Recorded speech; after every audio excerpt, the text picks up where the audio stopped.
now tuned in to the Cold Hard Truth, Cayman's #1 hard-hitting live podcast show, where we feature some straightforward conversations on political, social, and celebrity news and all things happening in the Cayman Islands and around the world. This show was created to give the people a voice and a means of being involved and informed without any filters. Sometimes it gets crazy, but we always keep it real.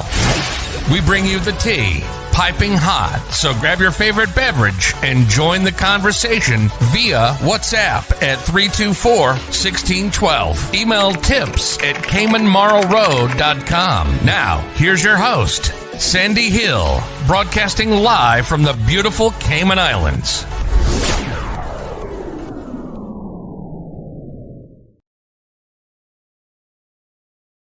What we're talking about here is the economic destruction, ultimately the economic destruction of this country. The stage is big enough for everybody. If they get the opportunity now to legitimize an enterprise where they can keep an anchor office in Cayman, employ a handful of Caymanians in that to meet our local immigration law, but to circumvent that immigration law by employing lawyers and support staff overseas in those satellite offices, how is it that it's not readily apparent that that is bad for the economics of the Cayman Islands? The pie is big enough for everybody. Do not try to hold back.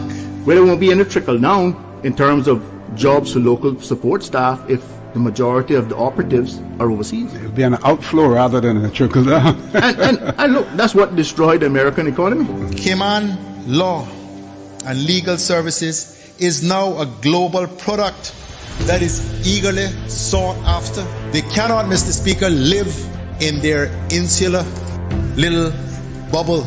They could be anywhere in the world. Before you know it, tutus, they're going to be outsourcing the receptionist job to a call center in India or wherever, or in the UK or whatever their preference is. And clients will have no clue that they're not calling the Cayman Islands. It's just a matter of programming it in the switchboard, and all of a sudden you've got people answering a phone call in a shoebox in London. Folks, wake up. The country is controlled by all of those other people that from these same people now who's pushing their own laws to benefit themselves and their families overseas and their friends overseas to make money from this, using the Cayman Islands as a tool to make money. They seem to believe, Mr. Speaker, that firms overseas which practice Cayman Islands law, that it results in the outsourcing of Cayman work, and that it takes away employment opportunities for Caymanian lawyers. I am for holding people accountable and for ensuring at least that folks who live here can actually remain employed, because, for every lawyer that we make redundant, that's about 2 or 3 Caymanians or 2 or 3 corporate assistants or 2 or 3 other persons who assist that lawyer not having a job. Right? Half of the industry is going to be overseas. There's no doubt about that. You think about it, you can save, several $1 million a year by just moving half your labor force overseas. Why wouldn't they do that? Oh, you'll hear, there's many benefits to being a Cayman. Really? It's much easier to hire folks where they are or send them somewhere else where it's cheaper to live. You can then pay them less because they don't have to pay the high cost of living in Cayman.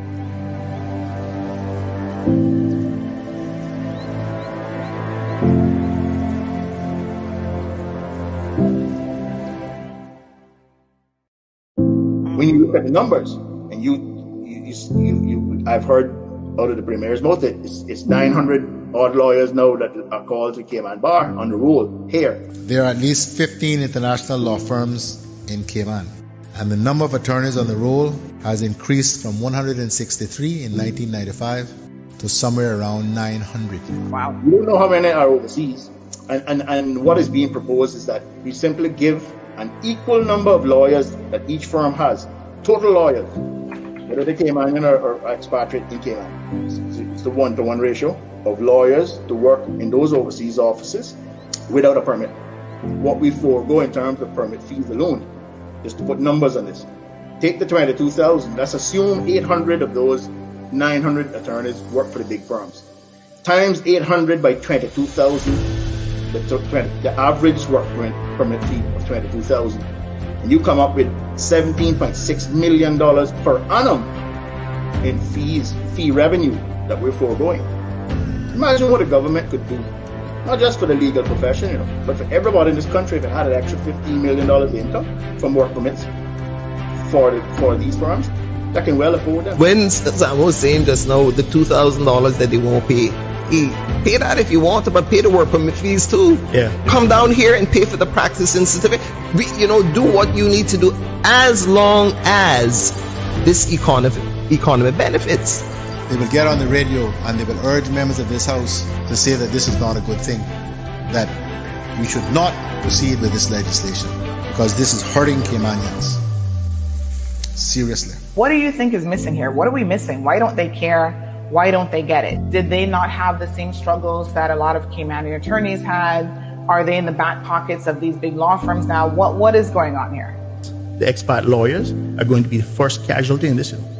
They're going to be the first ones whose jobs are made redundant because it's cheaper to employ them or someone like them overseas in an affiliate office, either in their home jurisdiction or somewhere else.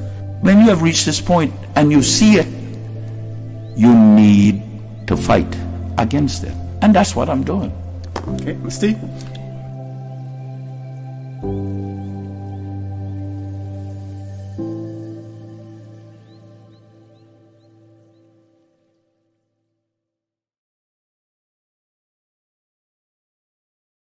Good morning, good morning, good morning. The legal profession is under attack, folks, and there is no other way to explain it.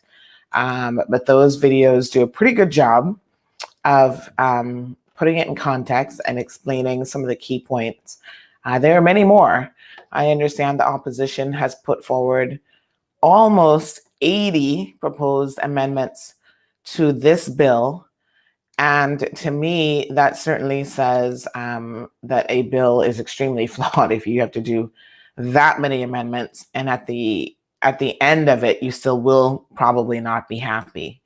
Contact your MPs, folks. You should have their contact details. If you don't, that's one of the things that you got to do. Get their phone numbers, get their email addresses, and let them know that in its current form, you certainly do not support the legal services bill. It looks like it is designed to take the very food off of the plate of Caymanian attorneys and, make their lives that much more difficult. So please educate yourselves on this topic. It is very, very important. Good morning to Melita. Thank you so much for tuning in. Good morning, Olivia. Olivia's here for it. Morna is here. Morna says, good morning, my friend Sandy. It's a beautiful Thursday morning here in the Cayman Islands. Yes, it is. And you guys know what Thursdays mean. That means that Alric is going to be here with us. Miss Norini, thank you so much for tuning in. Celeste is here as well. Thank you, my dear, for tuning in. I appreciate the love and support from the Filipino community. And Miss Barbara is here. And guess what, folks? We got a special message because today is Miss Barbara's birthday. Can we get a shout out to Barbara? She's still in quarantine. Oops, no, hold on. My apologies. Yes, she's still in quarantine. But happy birthday to Barbara. She is celebrating it with style in quarantine, which kind of sucks, but that's okay. We're here with you. So let's cue up our little birthday song. Give me 1 second, Barbara. Let me see if that button's going to work this morning.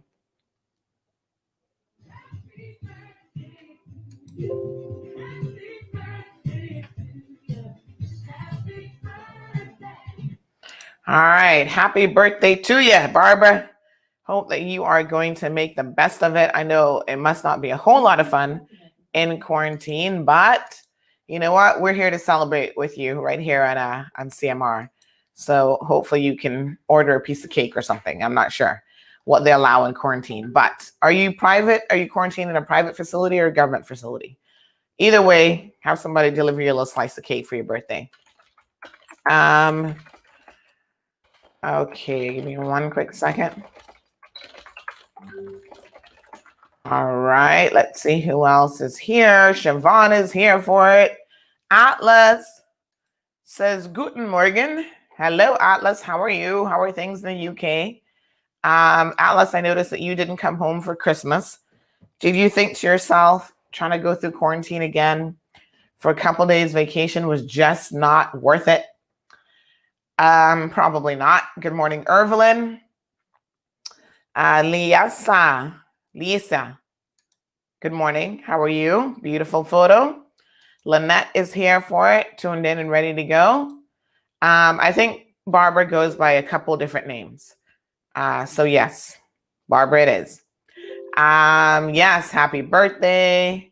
Oh, she's in quarantine today, but if all goes well, she should be out tomorrow, just in time for the weekend celebration for the birthday girl. Luis is here. Good morning, my dear. How are you? Malita, Jessica. All right, folks, let's get this party on the road. I know Alric has a lot that he wants to talk about. First of all, Alric, good morning to you. How are you? Good morning. I'm good. How are you? Good. Not too shabby. Larry's tuned in from New York. Thank you so much, Larry. Now, this legal services bill, we've kind of discussed in bits and pieces. What is your take on it? If I could just give you 5 minutes to speak on it, which I'm going to do while I grab some water. Let the people know what your take on this bill is and where you stand in terms of being with your colleagues. Basically, the legal services bill is a draft law that the industry has been trying to pass for the past 15 years. It is meant to cover the regulation of lawyers. So putting rules in place that deal with who can be a lawyer, what is that process of admission as a lawyer in Cayman, who can practice Cayman law, et cetera, et cetera. So the reason that the draft legislation has been failing year after year is because the Caymanian lawyers feel that there are not enough things in the draft legislation that give security to the Caymanian lawyers. For example, what is the process of hiring Caymanians? What is the process of Caymanians getting promoted in law firms? So typically speaking, you get a promotion typically around after 10 years post-qualification experience. So the process of qualifying as a lawyer in Cayman is one of two ways. Number one, you can get a law degree, and then after you finish your law degree, you do a professional course, which is followed by a professional exam. That is usually called the solicitor's exam or bar exam. After you pass your bar exam, you have to do some practical experience. So that practical experience is normally, 18 months or so. And while you're doing that experience, while you're doing that experience in a law firm, what they do is they move you around different areas. So you work a couple of months in property, you work a couple of months in investment funds until you kind of feel what area you're going to like. So after you finish that experience, you formally, or they say call to the bar, which means that you just go to court and they formally announce you as an attorney. At that stage, you can start practicing as a Cayman lawyer. So one of the issues that has come up is this new legal services bill says that a partnership, a law firm, only has to have, it must have at least one Cayman partner. So as you know, a partner is one of the people that is controlling the business. It's like a director, basically. So a partner is one of the most powerful people in the law firm, controls who gets hired, who gets fired, who gets a bonus. And there are two different types of partner. So one type of partner is a salary partner, which means that that person gets a fixed salary every year. The other type of partner is an equity partner, which is a profit sharing partner. So that person gets a share of the profits of the business. To give you an idea of the kind of money that equity partners make or profit partners make, some people would make $10 million a year just in a bonus at Christmas. So there is a lot of economic gains to be made. And the whole point is to make sure that we have a system that is fair and it's a level playing field that allows Caymanians to be considered for hiring and promotion, and Caymanians are not excluded from the very top. So what has been happening is that one or two Caymanians have made it to the very top, but what we see is, in a lot of firms, is that a lot of Caymanians leave the firm because they don't think that sufficient things are in place to protect them, or sufficient things are in place to make sure they get the proper training and the proper quality work to take themselves to the next level. So one provision of the Legal Services Bill says that a law firm partnership must have at least one Cayman partner. Now, that's okay if the law firm only has like 3 partners. But what happens when a law firm has, 200 partners? In that case, what the draft legislation says is that the law firm must have at least one Cayman partner. But the problem is, if you have 200 partners and one Cayman partner, then that doesn't seem to show any interest in having a good number of Caymanians within your firm. After all, it is Cayman law. So you would think that if you're practicing Cayman law, you would have a good amount of Caymanian lawyers within your firm, or a good amount of Caymanian partners. So one of my things is, instead of saying that the firm will have at least one Cayman partner, what you should do is to make sure that there's some kind of ratio. So for every foreign partner that you have in the firm, let's say for every 3 foreign partners you have in the firm, you should have one Cayman partner. They should have a ratio like that, like 1-3, or 1-2, whatever it is. There should be a ratio instead of saying there must be one Cayman partner within the firm.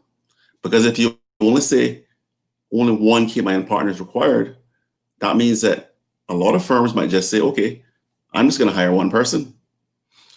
The other issue is there are a lot of people practicing Cayman law overseas, and they don't have a Cayman Islands legal practice certificate.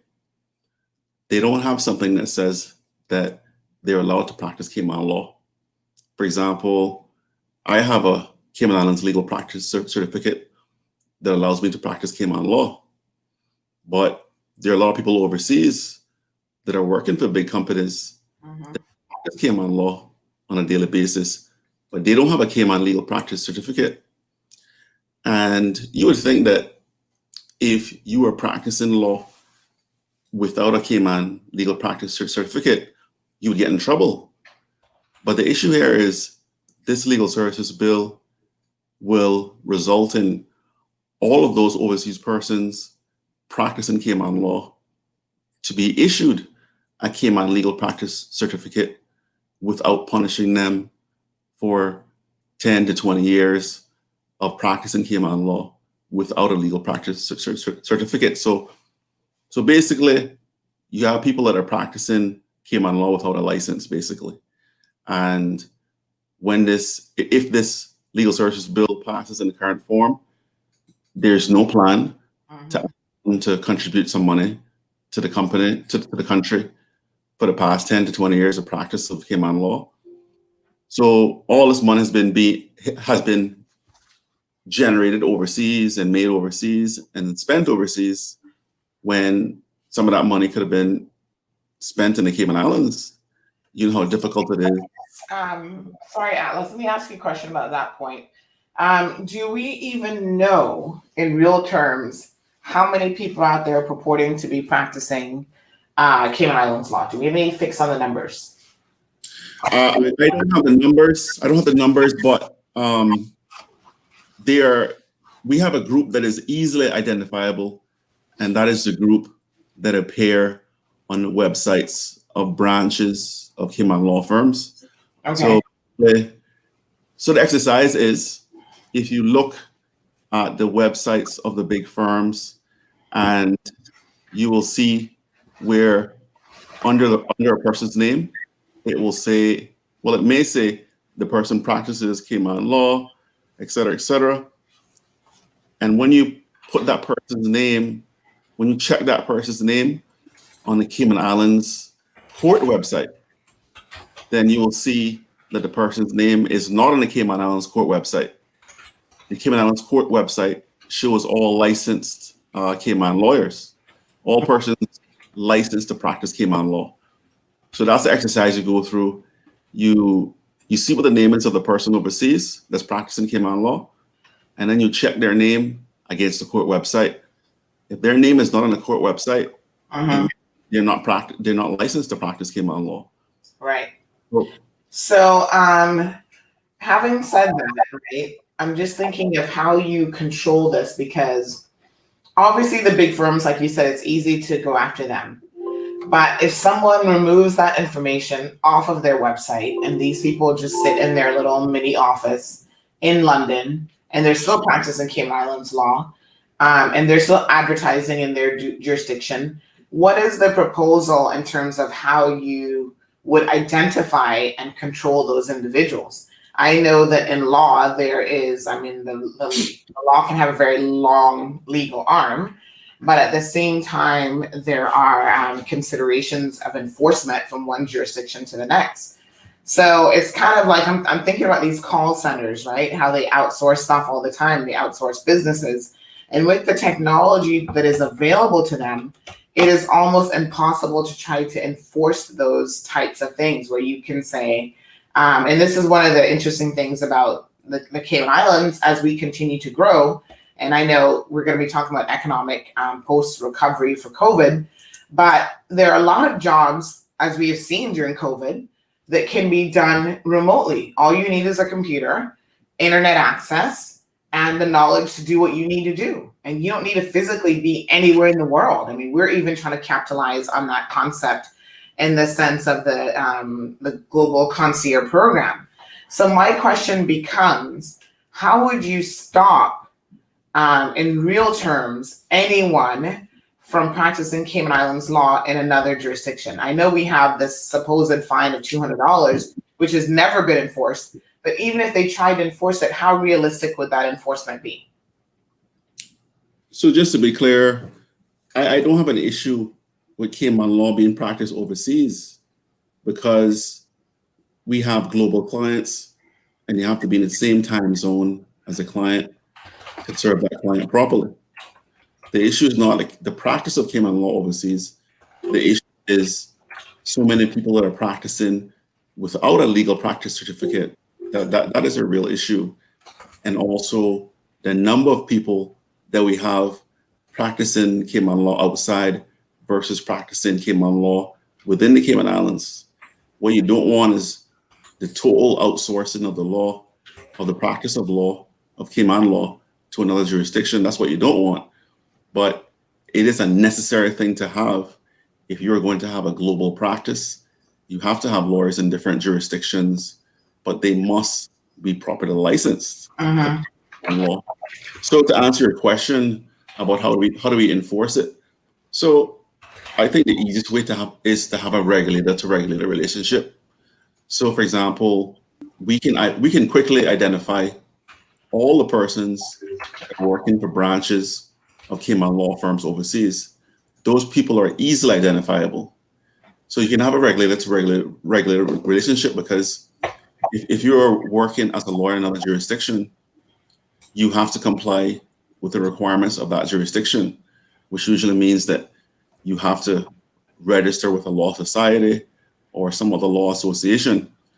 So if we have a regulator to regulator relationship, that will be an easy check to see whether the person's listed with that overseas regulator has breached anything in their jurisdiction, and that overseas regulator can report to the Cayman regulator. So that's the easiest practical way that I can see to ensure that there is some control and some consequences for breaches if you have a regulator to regulator relationship. Now, that's a practical side of this. The side of this that we can't control is the people guide the branches of Cayman law firms. That is something that we can't control. That is something that we probably won't ever be able to get under control because we can't identify all of the people who are supposedly practicing Cayman law without a license that are not linked to a branch of a Cayman law firm. So in one side is practical, and the other side of the argument for the people we can't identify as working with law firms overseas at branches, that part is really tough to identify and control. Mm-hmm.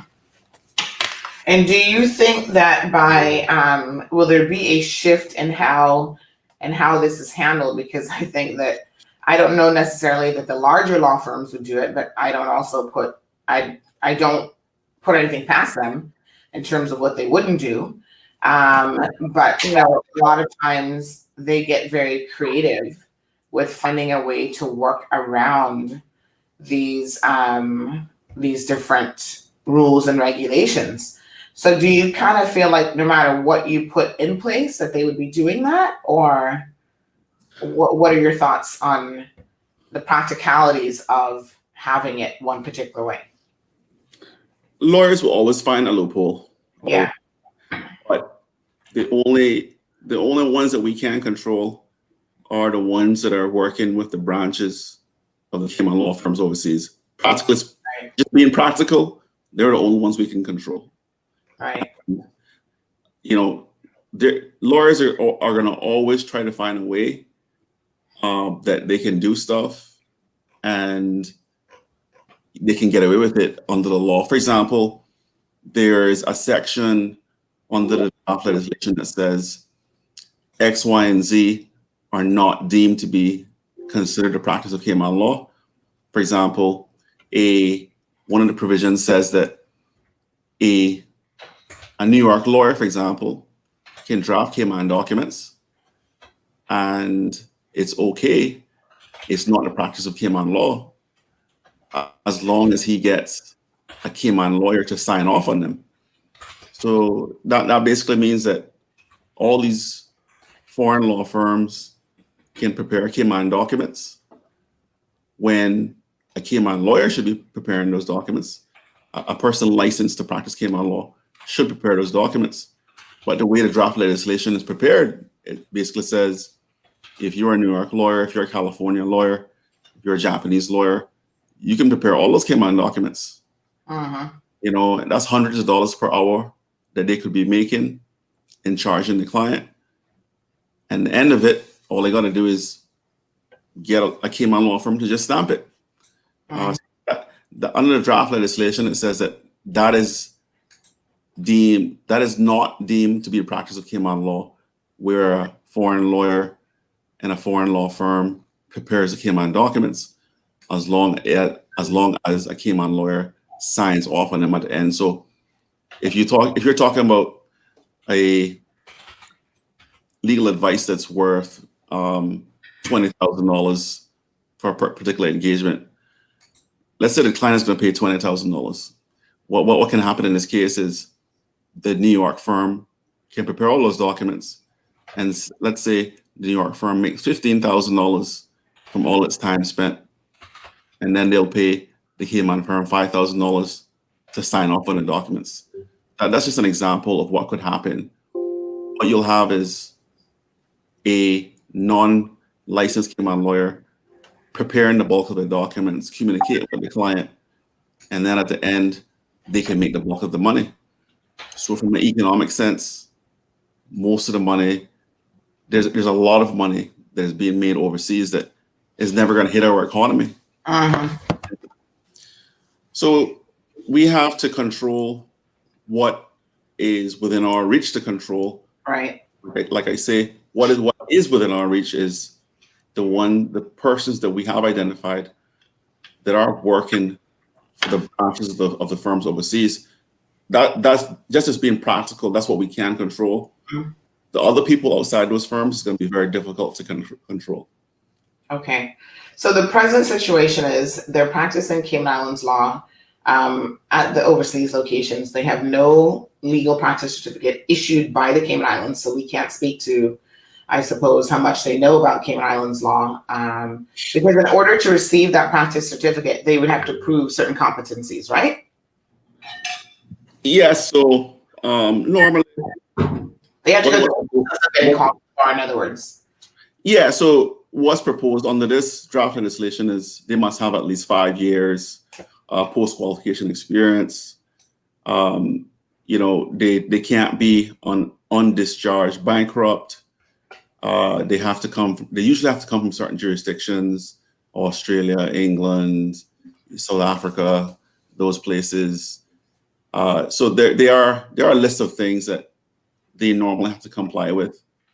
But the issue is, even if they comply with all those things, the way that the bill and the regulations will be structured is that be a clear pathway for Cayman Islands to get hired and promoted.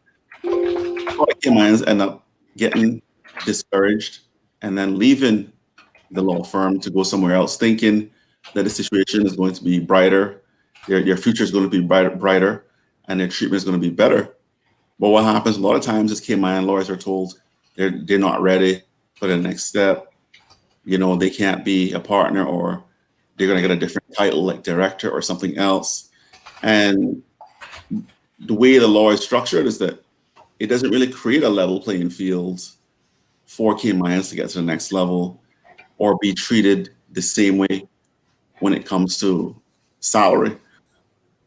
We are doing Cayman law, and we are going through the same things that the firms are going through. So there's no reason why the Cayman Island lawyers should be treated differently when it comes to hiring or promotion, or treated differently when it comes to salary. Basically, the other issue is that when you look at the structure, so the Legal Services Board is supposed to be set up too.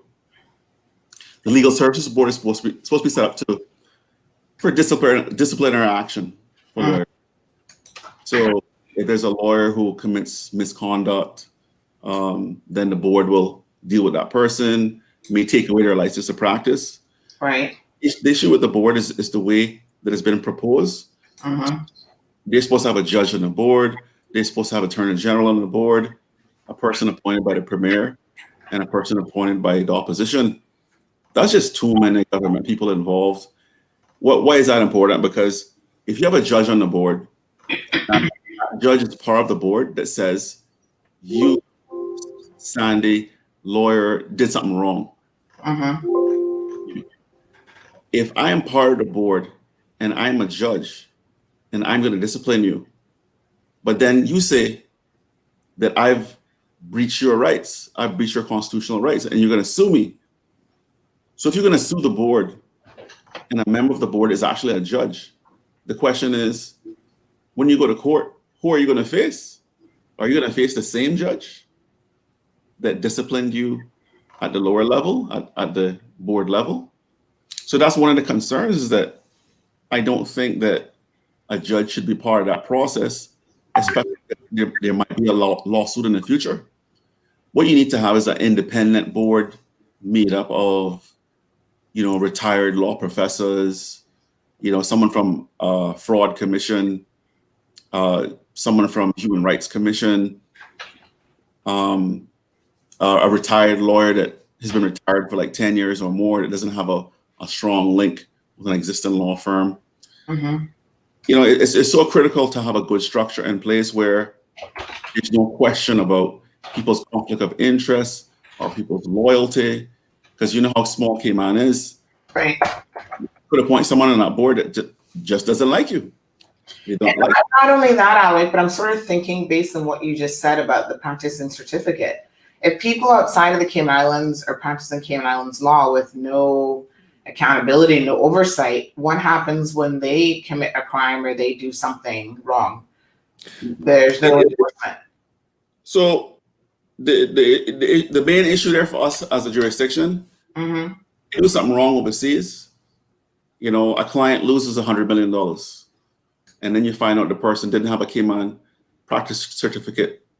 That damages our reputation as a jurisdiction. Right. And there's nothing we can do in terms of enforcement against that person. Exactly. So that's why the things that we can control, we should make sure it's under control going forward. And the people who have been practicing without a certificate, they should be asked to pay a lump sum to the government to make up for all those years, 10, 20 years of practicing law without a Cayman legal practice certificate. Things that I think should happen. Interesting. All right. Well, we have, as you guys seen at the onset of the program, and sharing some of the videos from, it's kind of strange, but the Cayman Islands, what was it called before? The Fraternity of Caymanian Lawyers. It was the, Alric, help me out here. The Cayman Islands. We had a Cayman Bar Association, which was mainly made up of Caymanian lawyers, and that was somehow made redundant and gotten away with. And the other association was a law society, which was mainly made up of foreign lawyers working in Cayman. And they told us that those two associations came together, and what we have now is the Cayman Islands Legal Practitioners Association. That's what we have in place now. So the protection we had in place for the Cayman Bar Association, that is now gone. And somehow we have this joint entity called the Cayman Islands Legal Practitioners Association, which currently has a board, which consists of representatives of some of the big firms. Mm-hmm. And you, as Caymanian lawyers, have you guys set up a new one as well that is pushing this bill to be, closely vetted? Yeah. So Simon Jackson and some others formed an association called ALPA, and I'm not a member of ALPA. So ALPA consists mostly of the smaller Cayman lawyers who are practicing Cayman law. I think they practice different areas of Cayman law. Some of them are litigators, they go to court. Some of them do property. In my case, I do mostly investment funds work, which is a little different from what some of the members of ALPA do. But the purpose of that is, again, we don't have a Cayman Bar Association anymore. So we do need a group that is looking out for Caymanians. As I understand it, that's one of the reasons that ALPA was formed, to sort of give a voice to some of the smaller Cayman practitioners. And as you shared earlier, you shared the video with some of the ALPA members, which includes, Mr. Simon Jackson. So Simon Jackson has been, very vocal on this issue for years, has met with members of government, a lot of the stakeholders he's met with, sat down, shared his views, which are meant to balance the playing field for professional Cayman lawyers. So he's been at this for years, and through ALPA, they're trying to address this and provide their comments to our members of parliament. Hopefully the members of parliament will consider the comments that are made by ALPA at the stage. But all the Caymanian lawyers are not members of ALPA. They're just, ALPA is just a group of Caymanian lawyers that, have come together to address this important issue. So while I'm not a member, I share some of the same views as ALPA. I think it's important for us to have groups that, can lobby and represent Caymanians, because if you talk to any member of ALPA, they'll tell you they've spoken to a lot of Cayman lawyers who work with big firms, and those Cayman lawyers have issues, but they're afraid. So they're afraid to speak out, because if they speak out, they're afraid to lose their job, their only source of income. So that's why groups like ALPA speak on behalf of a lot of Cayman lawyers, even though those Cayman lawyers are not part of ALPA. Right. I mean, it's so unfortunate because we see this fear of repercussions when you speak out in so many facets of the Cayman society, whether it's government and you're a civil servant. Like, I know a lot of government workers wanted to go out to the protest the other day, but they had no clear, remit to do so. And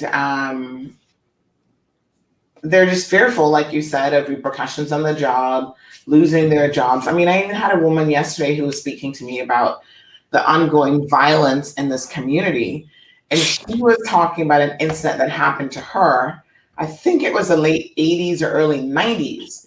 And she said, don't share these messages with anybody else, because I don't want any repercussions for my children and my grandchildren, because they have to continue to work and live here. And a lot of them work for government, whatever. And I'm thinking, and this was an incident where she was assaulted by someone. And basically all she was saying is that the police can be so useless at times, and they hadn't done anything.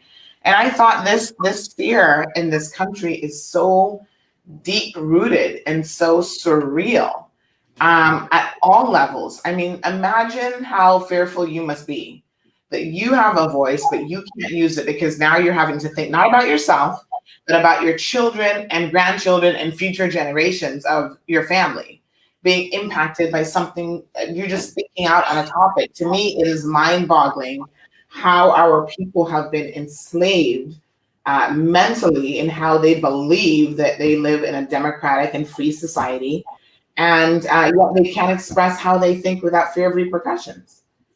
It really is shocking. And I think the political landscape that we are in, when we have people making threats, makes it even more conducive for that type of situation to be very, very pervasive. Now, I want to share something with you guys, because I think this is so interesting. I do see some of your comments that have come in, but let me show you how ridiculous this is. Yesterday morning, I was talking about the fact that there was an individual who had said to me, basically how someone was, I think I've got an audio clip here that I can share, how a Cuban refugee was participating in the protests. And they were like, oh, I'm going to report this to Mr. Bush because this is not right.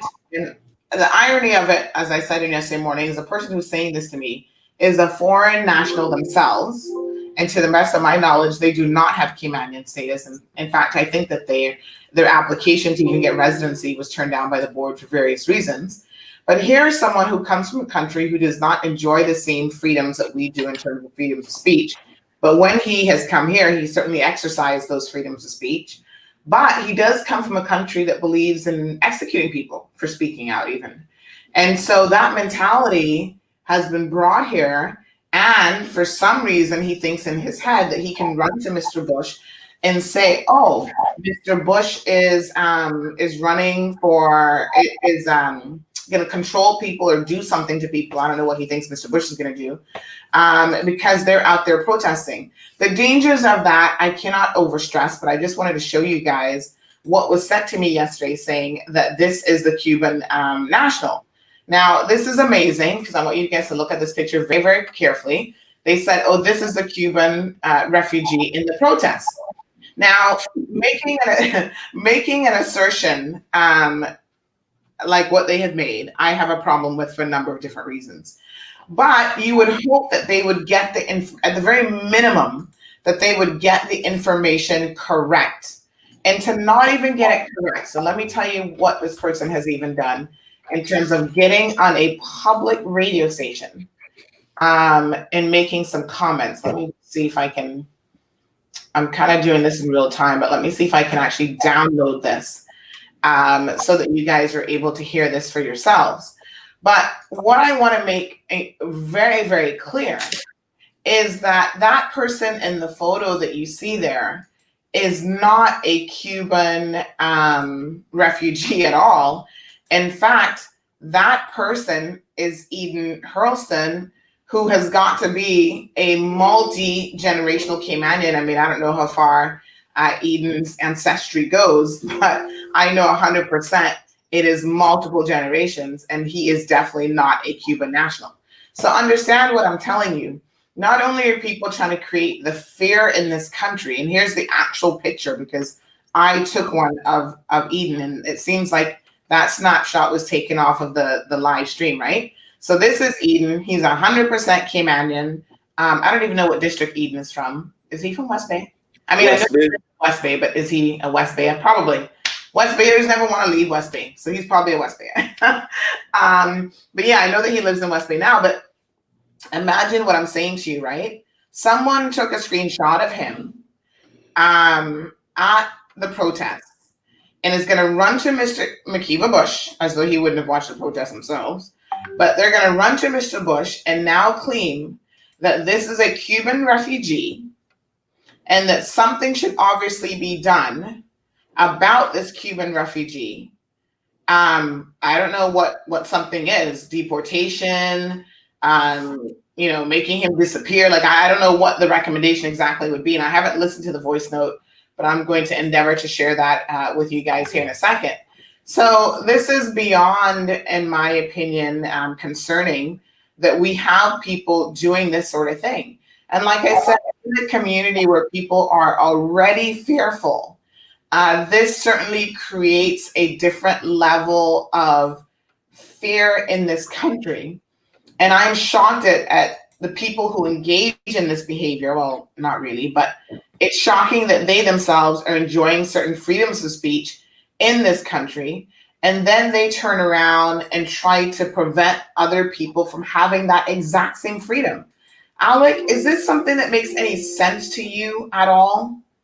I mean, you understand how, on the one hand, someone can say, oh, right, you have a freedom or the freedom to pretty much say what you want, but that freedom should only be extended to certain people. Yeah, unfortunately, part of this is politics, because in relation to this, what you just mentioned, I heard things like the reason that certain people were there is because they're supporting a certain political party or a certain candidate. Certainly, I don't know. I personally don't know anyone that was there that was supporting any particular party. I mean, Michael Miles and I worked close together, and we were certainly not there to support any particular party. We were just there because Tora E. Banks and others had arranged this to bring awareness to this issue, and we were there, to support, this issue. So it's unfortunate that people would spread rumors saying that we're supporting some candidate or some political party. The reason they do that is because it is political season, and they want people to think that you're associated with a certain party, so that everyone that doesn't like that party automatically doesn't like you, and then discredits you. And so you forget the message that you're supposed to get from the protests and the game, right? So that's a political part of it. And unfortunately, Sandy, we have a government that has displayed a negative trend in terms of freedom of press. When I come on the show or in the show, the next day we hear in Parliament that, all those people on the show, they talk a lot of garbage. And it's so sad that at the highest level of parliament that they refer to freedom of expression as garbage and rubbish. So if you have the highest members of government referring to freedom of speech as garbage and rubbish, then that's going to make the rest of the people feel that the government doesn't value freedom of speech. Oh, they don't. I mean, that's pretty obvious. They're not respecting the Cayman people's constitutional rights, and it's very sad. And what we have to understand is, there are other trends, as you know, media companies being bought up. We see a media company requiring subscription, so now you have to pay for that online access, and so there seems to be less and less access to media. And in addition to that, we see that the government is making these negative comments towards the press, and then we see arms of and not just negative comments, Alric, I should say, even going as far as restricting press access to government briefings and official government events. You don't get invited, and you stop at the door and basically told you're not welcome here because you're not on the special list of 232 people or whatever that are allowed inside of the Legislative Assembly. And I found that so ironic during the changeover ceremony where they changed the name from the MLA to Parliament, because the vast majority of those persons have never stepped foot in the House of the Legislative Assembly, because they don't care that much about the procedures that happen in those four walls. And I would say the vast majority of those people have probably never even listened to a full session of Legislative Assembly debates, because again, they just don't care. But when it comes to this, what they considered, I guess, a posh ceremonial moment in their historical development, of course they wanted to be there on the invite list. But let me not deter from this topic here, because I do want to talk about this. There were a number of people yesterday who were posting comments about the protesters. So Renwick, bless his little soul, but I got to say that sometimes Renwick publishes things that really confuse me, and he leaves me in a stupor as to how he thinks. But he says, folks, I have spoken out against Mr. McKeever Bush before in the past, but without prejudice or preconceived evaluation. In this case, my tuition alerts me to a political dissembled ploy by certain individuals to remove Mr. Bush, not for the charges against him, but for a political agenda. And this is one of the posts. There's another one in which Renwick also said that the Compass had made the story about Mr. Bush publicly available so that everyone could read it, as opposed to their other stories. Alric just mentioned that now they have a paywall. So his theory is they've made it publicly available so that Mr. Bush's actions can be seen wide and far by the entire world, which again is an inaccurate statement. So I think people are entitled to their opinions, but we have to be very, very careful when our opinions are not based on fact, but we state it as though it is. So I know for a fact that the Compass paywall is still very much in force. How it works essentially is that I think they give you 5 free articles per month. And then after you access their website for those 5 times from the same IP address, then the paywall goes up. So I attempted to explain that to Mr. Renwick, but he was not having it. He was not believing that that was the case. But I clicked on the link myself and I was not able to access it. The paywall was still up. So then, there was this rhetoric, and I found some of this interesting. I had a question asking him, what is he saying? He viciously beat a woman 3 times in 20 minutes and has admitted to that. What do you think should happen here?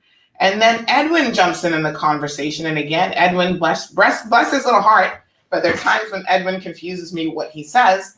He wants to know whether the woman was taken to hospital and did she have to be admitted to the hospital? Because apparently that is the only time, I suppose, that something would have needed to be done. And he goes on to clarify, sorry.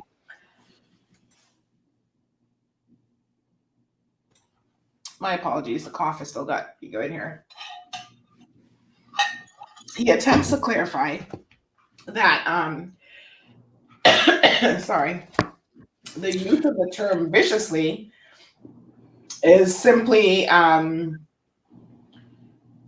inflammatory because of the fact that she didn't end up in the hospital. And I thought, that's interesting, that someone would need to be hospitalized for the fair use of that term, when in fact, the woman did need medical assistance and she needed physiotherapy. And this again is where Caymanians are not reading the details of anything that is being reported in the press in terms of what happened, but they're still very much making a comment on these things.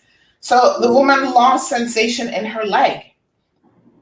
So whether or not she needed to be hospitalized, she lost sensation in her leg. She required extensive physiotherapy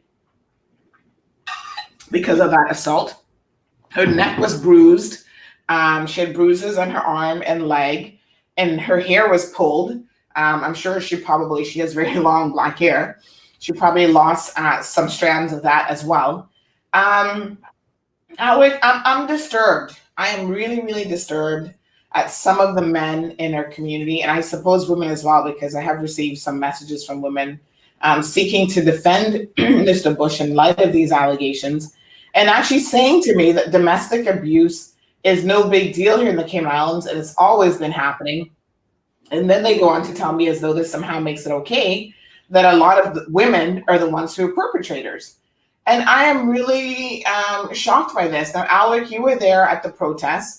Tell us why on Friday you felt it was necessary to go out there and stand with the other protesters. Well, it was more about the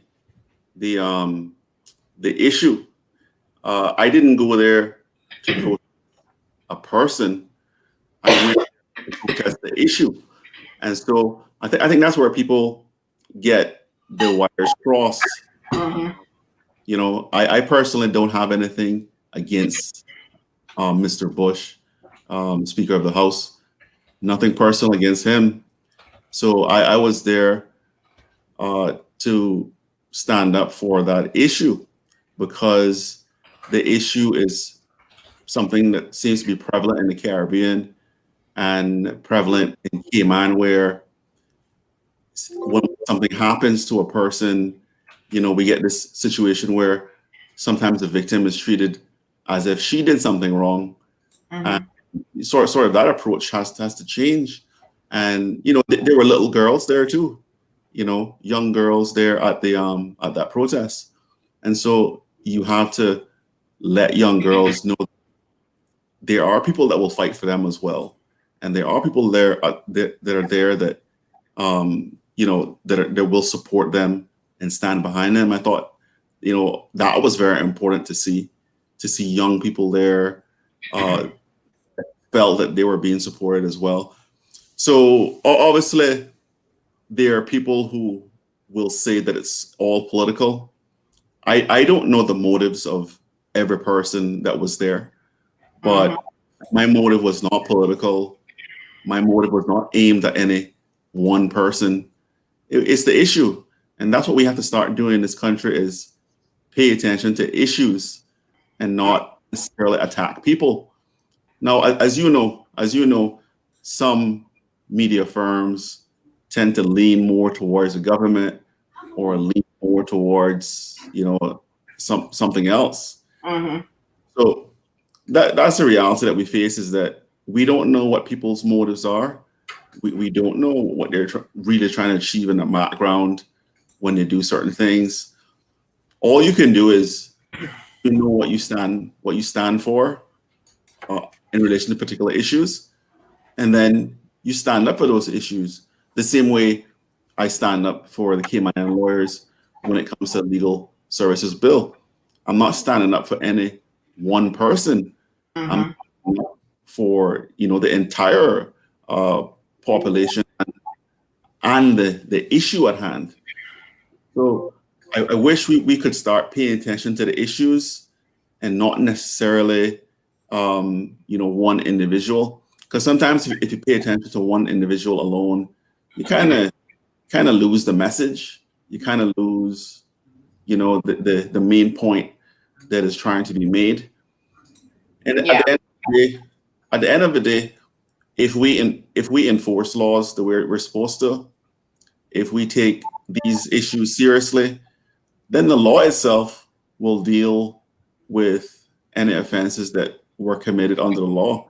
Well, I mean, that's what is intended, is that the law deal with anyone who commits a crime under any particular law. And, so let's get away from this thing that there's one person who's being attacked. That's not it. We're looking at the issue. We're looking at whether the proper arguments were made to defend or prosecute, and then we see the court's result. And you may not like the court's result, but this is the system that we choose, right? We choose democracy. That's the system that we choose, and we have a right to vote. And if you feel that your principles aren't being upheld in your particular district, if you feel that your rights are being violated generally, then you have that choice to vote. And you also have that choice to come together as a group to protest regarding any particular issue. So there are certain avenues available for a lot of people here if they don't like the stance on a particular issue. They go out and express themselves through freedom of expression, which is allowed under the Constitution. Right. I hope that I want to say, Alric, that I completely agree with you in terms of what you're saying about Mr. Bush and what has transpired with him. On the one hand, though, I think that at some point it does become about him, because he is that one individual that continues to flagrantly disregard the laws of this country on more than one occasion. So how do you discuss this issue without saying, listen, this is someone who is no longer entitled to a pass, which we have given countless passes in the 36 years that he's been in public office. Not that we're attacking him, but obviously he does have some demons and personality flaws that need to be discussed in light of the broader issues of accountability, gender-based violence, how members of the LA feel like they illegally, unlawfully, whatever, with complete impunity. At some point, we have to say that this is actually about him, because we need to look at the details of what he did. I think a lot of politicians don't want to say that, and this show is called The Cold Hard Truth for a reason. So I'm going to just give you my opinion. I think a lot of politicians don't want to say that because they do not want to be accused, as you said earlier, of playing politics with this issue. When in fact, they need to be calling out Mr. Bush. They need to be saying, even if their friend, foe, whatever, if they really cared about him, they would have told him from day one that he needed to step down. But it's all about political expediency. So this government, is doing what it has to do to cover its own behind. Well, I mean, the government members could have easily said something general like, I have a daughter. If this thing is true, I would not want my daughter to be in that kind of situation. That's what I'm talking about right there, Alric. I'm going to hold your ass to the fire this morning, because when you say to me, if this thing is true, like the government members should say that and feel comfortable being able to say that, I do not agree with you. This is not a question of if this thing is true. This is a question of, this is true. I have personally seen the video. Every single member of the Legislative Assembly had the opportunity to go to court if they so wished and could have seen the video for themselves. This is a man who has now pleaded guilty to 2 assaults. Despite not pleading guilty to the 3rd one, he has admitted, which is bizarre because I don't understand how that works, but he has admitted to the facts as presented by the Crown which include 3 assaults and the disorderly conduct. We have seen at least 20 minutes of video footage of exactly what transpired. So in my mind, this isn't the type of topic that we need to be sugarcoating, saying, oh, if it happened. No, this happened. And within days of it happening, Mr. Bush pretty much admitted in his apology letter that it happened. So at what point do we go hard in this issue and stop pussyfooting around it? Yes, he did it. He admitted to it. Even before he pled guilty in court, in my mind, that was just semantics and him and his lawyer playing, legal maneuvering. He did it. The video footage is there of him choking this woman and thrashing her around in a kitchen, folks, with 5 people having to remove him off of her. He did it. It was unprovoked, right? He was sloppy that night. He was drunk and he lashed out at this woman. He accused her of being, a concubine for lesbians or whatever. That should be a whole other offense under our books. And so I need you politicians and budding politicians to really understand the implications of being attacked in that manner, which thankfully I have never been. But I can sympathize and try to understand how a victim would feel being put in those circumstances. And that could have been me. That could have been, your mother, your sister, anybody. And I think we need to be as passionate, because if that was me, I would be an extremely passionate victim, to say the least. And I think all of us, when we think of victims and we talk about their situations, we need to express that level of outrage as though we were the victim ourselves. Does that make any sense to you? Do you kind of see where I'm coming from, or you think I'm being a little bit too emotive this morning? I think you should express yourself and the way it naturally comes to you. Yes, I respect freedom of expression. What I was trying to say to you was, in the early stages where the members of parliament were being asked what their view was, members of parliament, before this thing went to court, they didn't say anything, because they were saying that, they don't want to influence the court's decision, which is fair, which is actually fair. But what I was trying to say to you earlier was, they could have said, if this thing is true, okay, I would not stand for this. That's what I was trying to say to you earlier, was that in the early stages, and they didn't have a court judgment, or the thing didn't go to court, they still could have said, if this is true, I would not stand for it. That's something that they could have said early. That wouldn't, I don't think that would be deemed to be influencing the court's decision in that case, because you're not saying anything specific about the case or the specific circumstances. Just a general comment about what your overall position is. So now that I think, so what's the next step? Is there another sentencing, or is there? Well, because I'm so familiar with the process right now,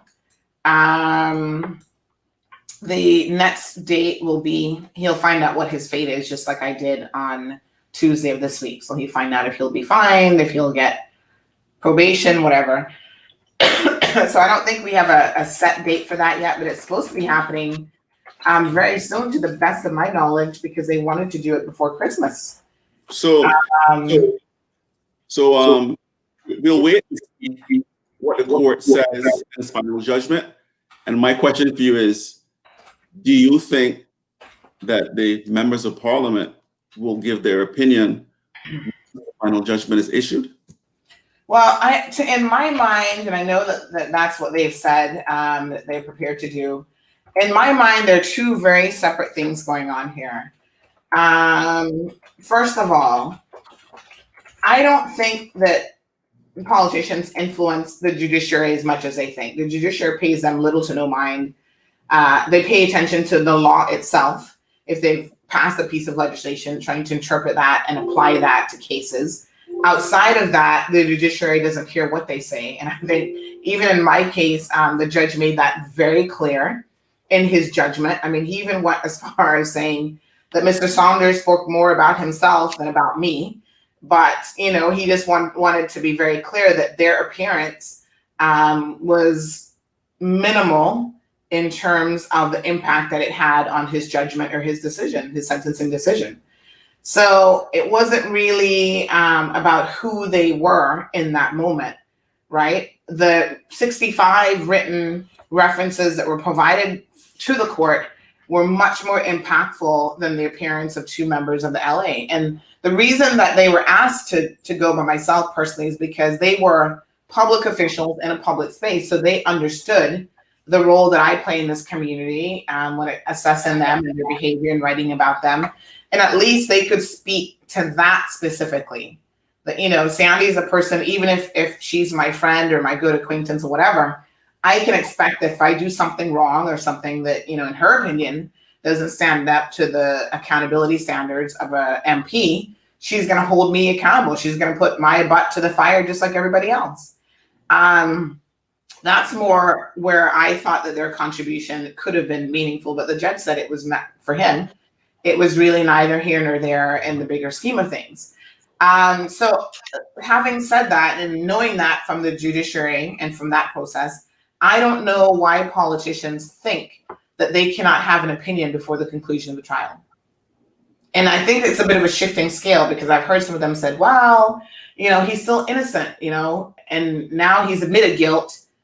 And then they're still saying, well, you know, let's wait and see what the sentence is. What difference does it make what the sentence is? You know, what if the judge says nothing recorded on your record, which will probably happen because he's saying, hey, I've been a great guy for 36 years. I have no convictions. And you get the benefit of all of those things in law. So how is their position going to change? This is my question as I stood there listening to them saying, oh, we want to wait to the conclusion of the procedure. How will their position change? And you know, what will they be saying any differently had they spoken before the sentencing? That is my question. I mean, I just don't get it. Well, if I look at my daily work, for example, and I'm asked a certain question, or if a client asks me a question, I have to then refer to the documents to answer his question. Mm-hmm. So all I'm saying is the judgment will give you all the details that were discussed in the case. Actually, it will not. This is a summary court matter, Alric. So there will be no published document. Summary court does not, this isn't a grand court situation. So in fact, there will be no summary court judgment for people to be able to pick up and say, oh, let's read. The judgment will be handwritten by the judge and it's kept in her judge's notebook, and that's it, which the public does not have access to. So if they believe that they're going to get access to some sort of a written judgment, that isn't going to happen. What they should have done, if they were really concerned about the details of this case, they should have done what I did Thursday 2 weeks ago, show up in court and sit as part of the audience, which I should say that Mr. Ralph Lewis did from the Cayman Times. I guess he was interested in the proceedings. Sit there and listen to it and watch it for yourselves. That is the only way that you can, you know, hear whatever it is that you want to hear without fear of contradiction or without fear that somehow it is being improperly reported by the powers that be or the media or whatever. You go there and you show up. Court is an open court process. Let me just back up a little bit, Alric. Now, I know, Alric, we've totally gone off topic for you again this morning, which seems to happen all the time. But these are important topics that people are actually very concerned about in our community. Let me just play in relation to this. I want to play this snippet from Amjad, which most Caymanians refer to as the Jordanian, who's been in this country for a long time. And some of the comments that he's had to make about Eden.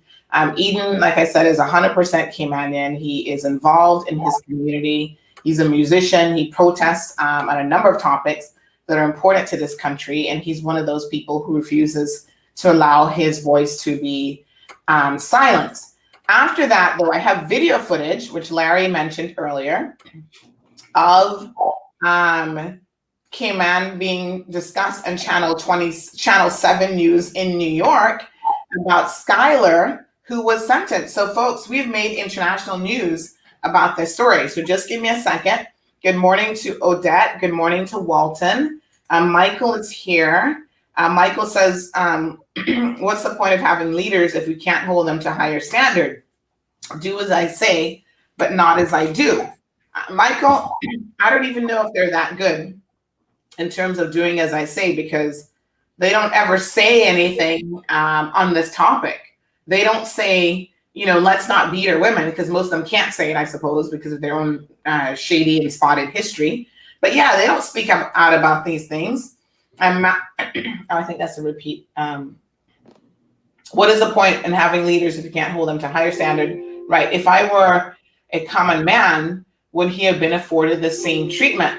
Well, Michael, if you were a civil servant, for example, and you were accused of these sorts of same offenses, at the very minimum, you would be on suspension or leave from your job. You'd still be getting paid, but you wouldn't be in a position where you'd be showing up every single day, participating in the ceremonies of your job and showing your face and rubbing shoulders with your coworkers as though nothing has happened.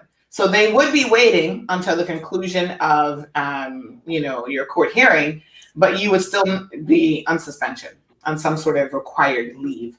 So no, if you are common, even just a common civil servant or even a manager within the civil service, you would not be afforded the exact same treatment.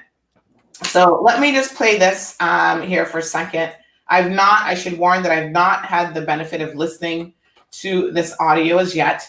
But since it was on the radio, I don't feel like there would be any profanity or anything in it that we need to worry about on this program. So just give me a second here, good folks. I want to hear in his own words what Amjad was thinking about this quote unquote Cuban refugee. So here we go, folks.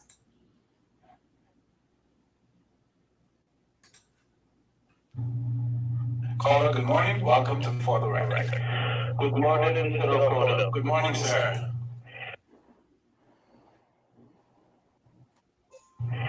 I just want to comment about this small minor investigation happening down the other day.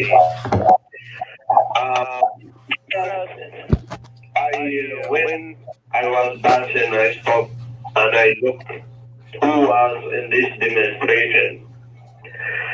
I speak with people and I find two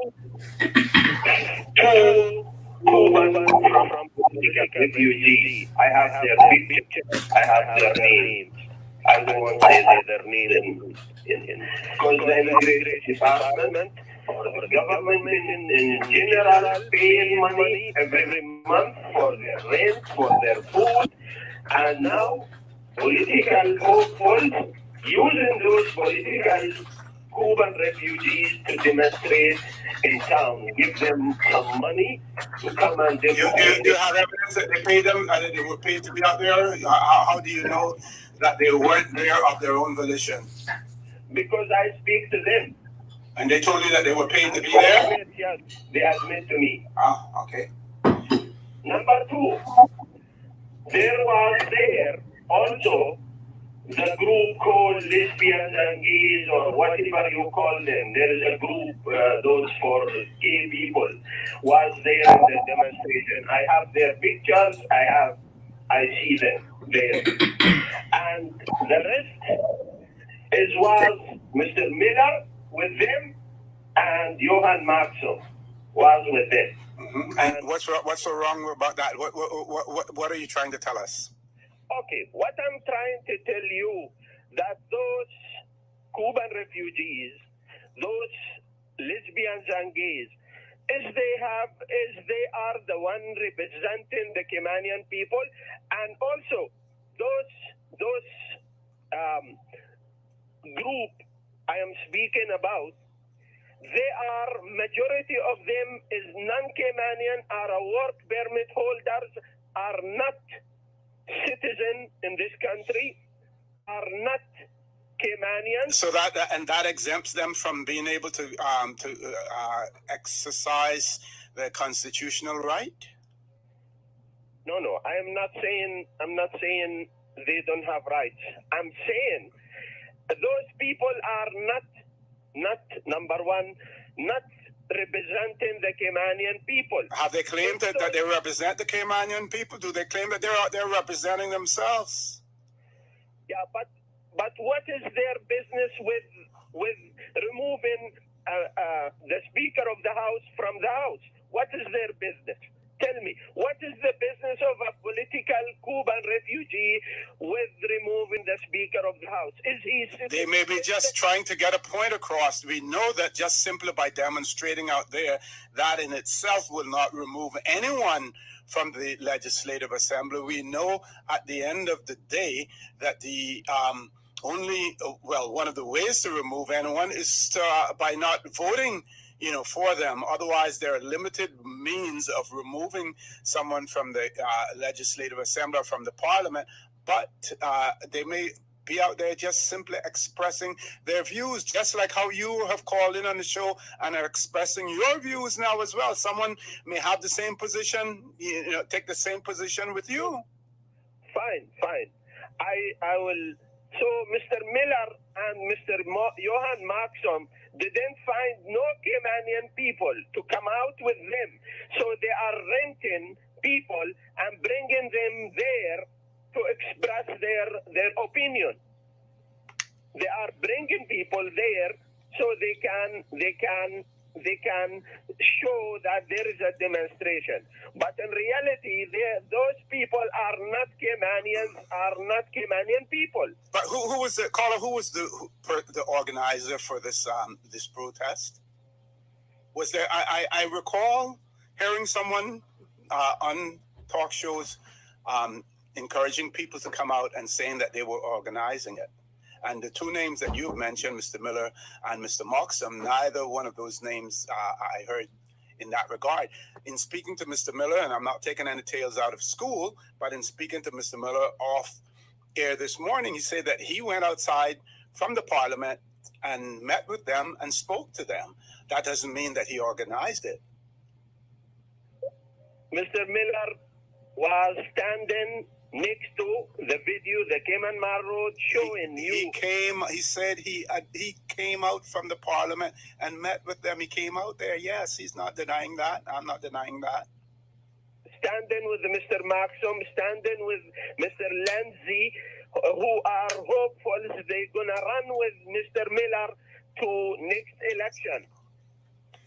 And that is mean they are the organizer, real behind the scene organizers of this demonstration. Mm-hmm. Okay, caller. Thank you very much for that. We have to take a commercial break. When we return, we still have another caller queued up. Folks, please stay tuned. For the record, we'll be back shortly.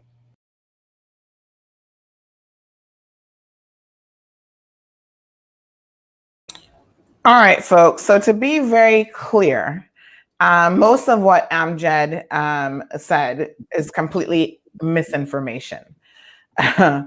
And it's concerning, as I was saying before sharing this clip, that even if everything he said was correct, which it isn't, what would be the point? I'm glad that OC was kind of asking him these questions. So what? You think that you can come to the Cayman Islands and you have a right to speak out in your own country when you wouldn't have had those rights in your own country, certainly not to this extent, that's for sure. And you're meddling in the politics of the Caymanian people, and you're allowed to do that. You have that freedom. You have that right to do that. We may not like what you say on every single occasion or on any occasion, but the basic tenet of this is you have that right to say those things within, as the judge said on Tuesday, freedom of speech comes with limitations. So you can't defame people. You can't provide incorrect and inaccurate information on which to then base certain conclusions, which even if information is correct, the conclusions that you're drawing are still wholly wrong and inaccurate. So just for the record, speaking about the record, OC, Mr. Eden Hurlston is a Caymanian. He's not a Cuban. To the best of my knowledge, there were no Cuban refugees present there at all.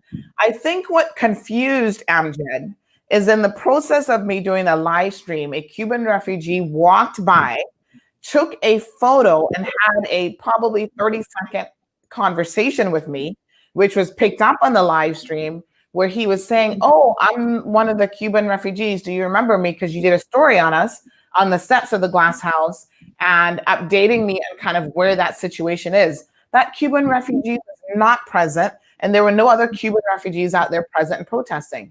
But if they were, the question, as OC said, so what? Just because you're a Cuban refugee in this country or any other refugee, that does not mean that you do not have any rights in this country. But they weren't protesting. Not in that. They've already had their own protests on their own situation.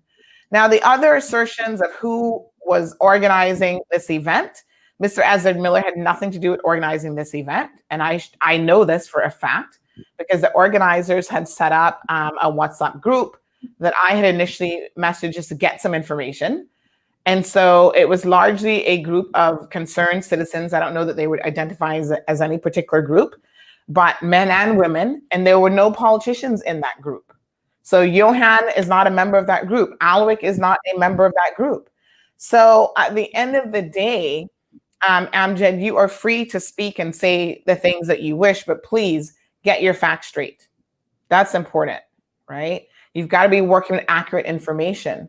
And then I'm going to put you to task and say, what does it matter who was protesting? You're missing the point. And running to Mr. Bush, telling him that, oh, Cuban refugees were out there and, you know, the government is supporting them. Let's let them starve because they might have a voice in this country. That isn't how we operate here in the Cayman Islands. Maybe in Jordan or the Middle East or wherever you're from, maybe those are the things that they do to silence protesters. But in this country, Eden wants to call in. I'm going to send you the link in WhatsApp, Eden. As a matter of fact, I can send it here. Anybody can call in to this. Eden calling from Cuba? You can call from Cuba. You can call from Jordan. You can call from United Arab Emirates. Anywhere that you want to call. I'm sending it to you in WhatsApp because it's actually easier to call. So, folks, you know, this dude. Let me clarify. Let me just say this. I think the other Cuban that he thought was there was actually Ray Farrington, another West Bayers. I don't know if he's trying to say that West Bayers look like Cubans or what. I mean, so let me clarify. I spoke to Johan Moxham. I spoke to Chris Saunders, and I did not speak to Ezra Miller. I did not see Ezra Miller. Maybe he was there, but he left before I got there. Yes. So this whole idea that I was there with Ezra or whatever, that's a clear lie. And people should not come on the radio and lie, you know? Right. He mentioned my name, Mr. Lindsay, there with Ezra. That's a complete lie. Yeah. I am not a part of Mr. Miller's party, which I think is called the Cayman Islands People's Party. I am Johan Moxham and I have been friends from the time we were children. And so I was there clearly talking with him. We took photos together, took a photo with Chris Saunders. Mm-hmm. And obviously, you know, I left to have a conversation with you afterwards. But, and this whole idea that they were, you know, Eden Hurlston is a Cuban, I don't know where that comes from. I mean, I think one of the issues we're having is crazy. We're looking at people. Yes. Just because they have white skin or light skin. Yeah. We actually say that they. But listen, Alric, I'm going to be honest with you. It is insulting for a non-Caymanian to talk about and tell you that you're not a Caymanian, that you're something else. I mean, even that is like, dude, if you're going to come here and you want to speak on things Caymanian because you think you've been here long enough to have that right, at least get your facts straight, have your ducks in order. And don't be, you know, not that I'm not saying it's an insult for someone to call you Cuban, but it's an insult for someone to not know that Eden Hurlston is as Caymanian as you could possibly get. And to be that ignorant and living in the Cayman Islands means that you are wholly unaware of so much stuff that's happening, because how many times has Eden not been out there protesting on all sorts of things? I mean, his face is a familiar face. All right, Eden has joined the conversation. Good morning. Good morning. Good morning. Are you what part of Havana are you in? Are you in Havana? I'm at Isle of Pines, man. Hanging with my some of my Cayman connected family. You know, reception incredibly good though. I gotta say. Eden, we can kind of laugh at this at some level because it is so stupid. Oh, I'm laughing on this on so many levels. It's but at the same time, there's some serious elements to this. And like I said, I'm shocked and flabbergasted that there are people in this community who believe that they can silence the voice of anyone. And in this case, under the premise that, oh, this person is a Cuban refugee. You're definitely not a Cuban refugee, but it's concerning. What on earth? I'm looking at this in a few ways. First thing I wanted to say was good morning to everybody who's out there checking in on the show, and a huge thanks to you, Sandy, for maintaining a media that people can use as to talk about important issues, and a huge thanks to you, Al, for just doing so many things in the community, man. It's like I've told you before, I don't know how you are all the places you are doing the good things that you're doing. I feel like there's four of you sometimes, but keep it up. You and your clones, keep it up, man. You're doing so much. De nada, amigo, de nada. Yes, man. Gracias. My fellow refugee. You're so right. People need to stand up wherever they are in the world for what is right, because we're all human beings at the end of the day. There were people there who were expatriates who said, you know what, I just feel this is wrong. If my work permit gets threatened, then that just makes it even wrong on another level. And that's exactly right. And that took a bravery that you don't see from everyone to take part in our Cayman. And that's how they let us know where they stand as a human being, right? They're not just here at window dressing someone behind a counter doing some work. They're out there next to Caymanians and standing up for something that is right, which is, standing up against the abuse of people and abuse of power. And the people who started, I want to just clarify a couple of things before we get into some of what I see as some of the, some of what's going on here with our friend, our Jordanian friend there. Cayman women were the backbone of this of organizing this demonstration. I talked to them personally. I was involved from the planning of it to help do whatever I could do to help make it happen, right? And the support that came out there from Al being out there, Johan being out there, yes, we're talking about political hopefuls, but so what? What is wrong with that when people are running for candidates and they're going to say, you know what, regardless of you putting me in some box because of this, I'm going to stand out here as a person because I believe in what is right. So did Al or Johan or Ezard have anything to do with planning this? No. Tara Ebanks sat on Woody's show and promoted the demonstration. She was the brains behind this and the impetus and the driving force of it, a Cayman woman. Okay. So I want to make that perfectly clear to our friend out there. If he's listening, I'm going to call into OC's show tomorrow to clarify this more and talk to Mr. Conley about it as well. The other side of this is that there are group pictures, a video of the chant going out, do the right thing. If you count up the number of Caymanians in those group shots, it's obvious to see. Okay, Mr. Billy Adam is who went on Woody's show with Tara to promote the event, and the support that was there from Caymanians was so great to see.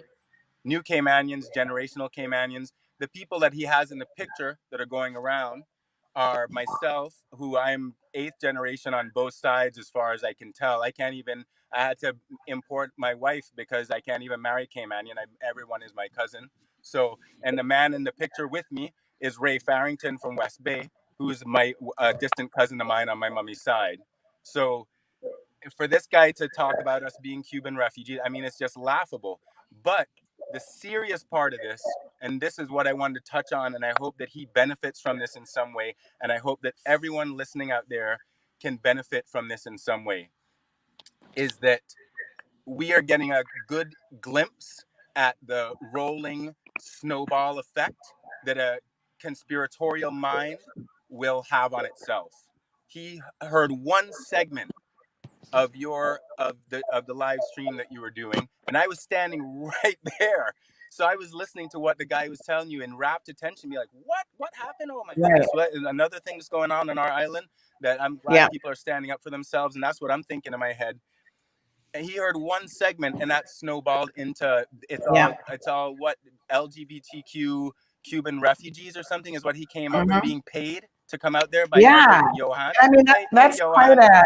Where's my money for the demonstration, man? I was going to say as well, that's quite you can put it in my Cuban bank account.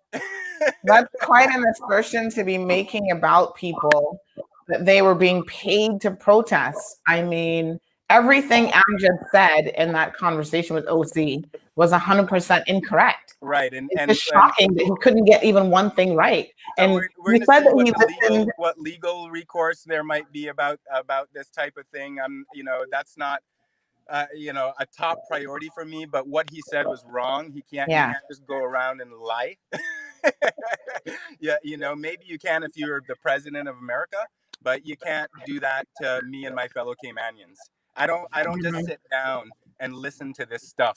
Those days are over in Cayman. There's no more room under the rug. So these type of things and that type of thinking that goes on, we're not going to let it go anymore because we're too interested in the truth. So if this man needs to start thinking before he opens his mouth, and I hope that is a lesson that everyone here can learn from this. Yeah. Let's start to research things. Let's start to look at things for the fact of what's going on, and not try to put our own story on it right away. Right. Of what's going on. And I mean, even out there today for a simple reason: we do not condone the abuse of people. We do not condone the abuse of power. We believe our leaders should be held to accountability. And if we can have a way to put them in, we should have a way to take them out of their offices as a people and as a voting populace. We do our part as citizens. We register to vote. We pay our duties. We do our thing. We raise our children. We take them to school. We come out when we think something is wrong, and we use our right to protest things. We should be able to hold our leaders accountable. Yeah. No other job. And you know what, Eden, let me just briefly speak on two things before I bring in Johan, who's also joined the conversation. The one thing is, you said that he actually listened to a snippet. Clearly, he didn't even listen to a snippet because he would have heard the conversation that the live stream picked up between myself and the Cuban refugee had nothing to do with that protest. He was saying, do you remember me from the other protests that CMR covered of him and the other Cuban nationals by the glass house? So Amjad didn't even listen.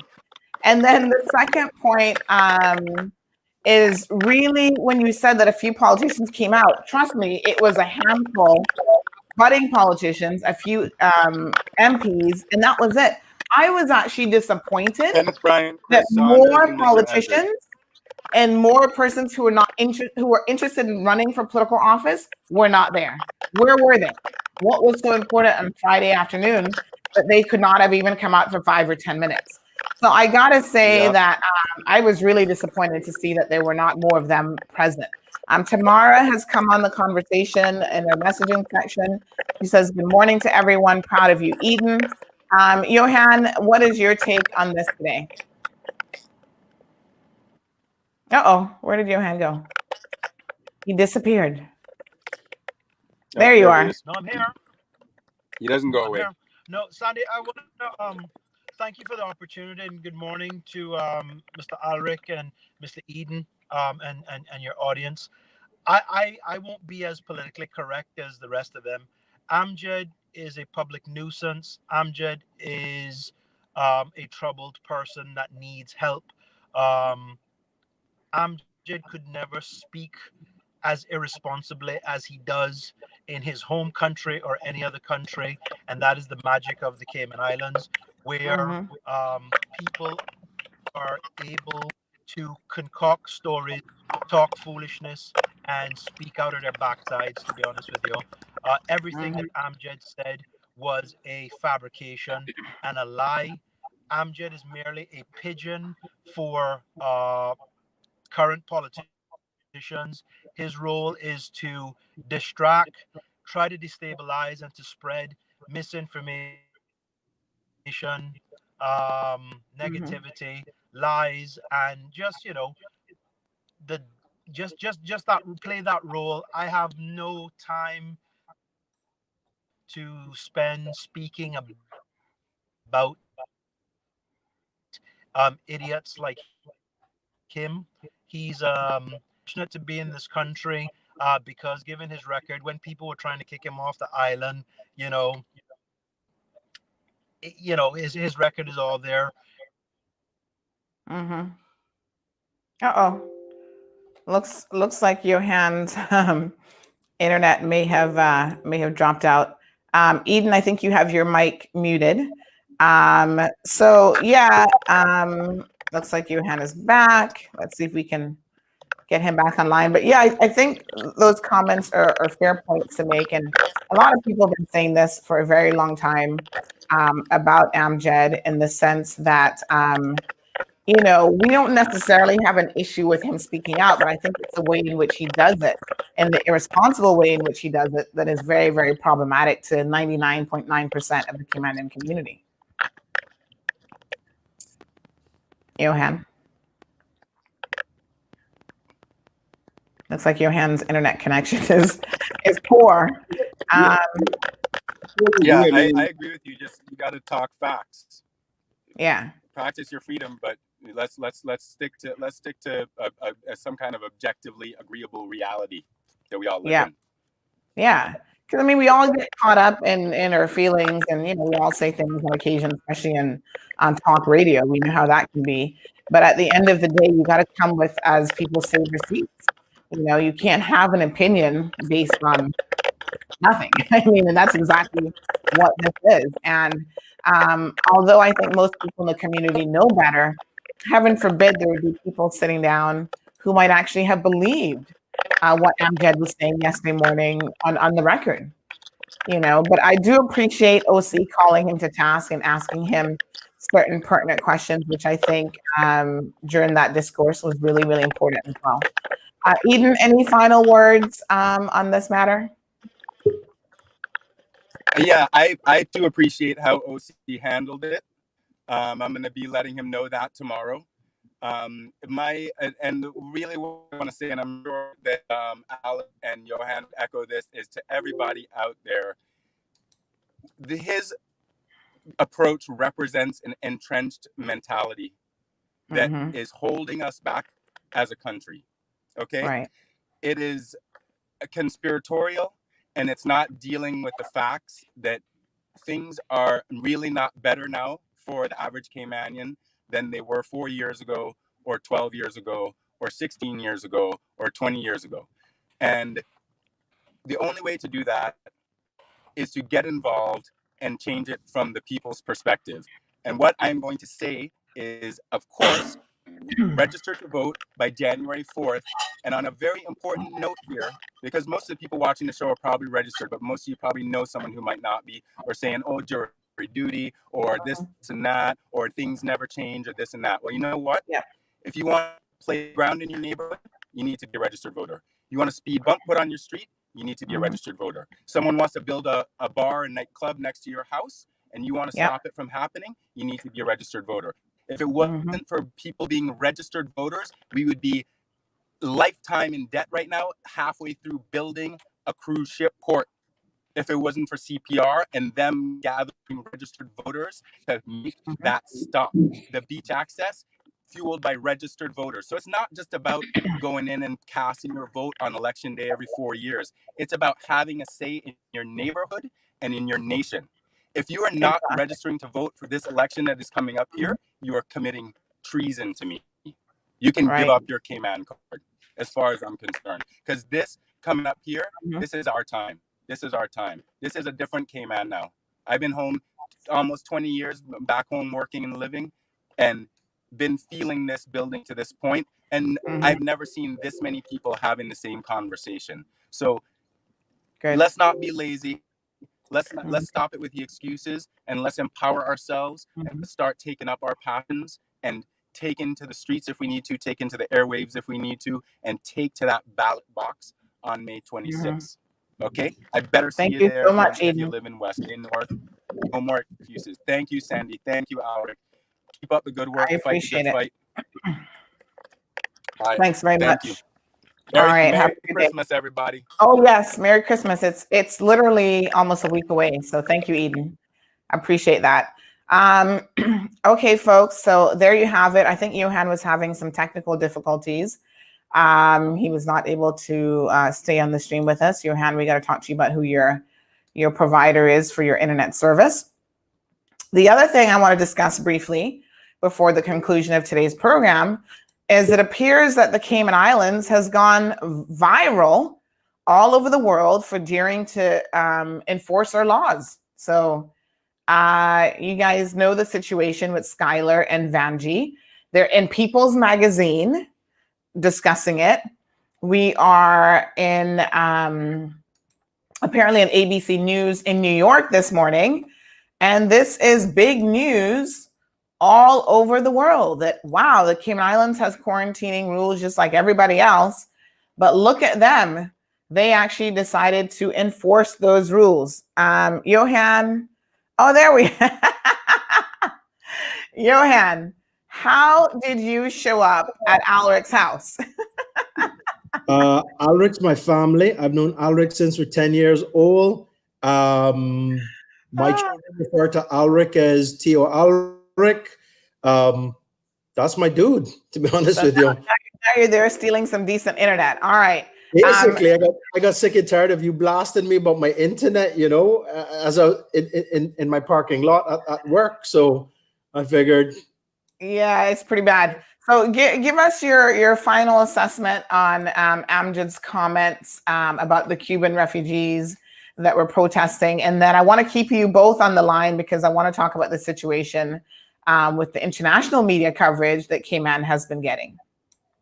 No, I guess the best and quickest way to deal with Amjad is to just say Amjad concocted a story. Amjad was telling lies. Amjad is a public nuisance and not somebody credible enough to spend too much time talking about. He's what I describe as a pigeon for politicians and the political establishment.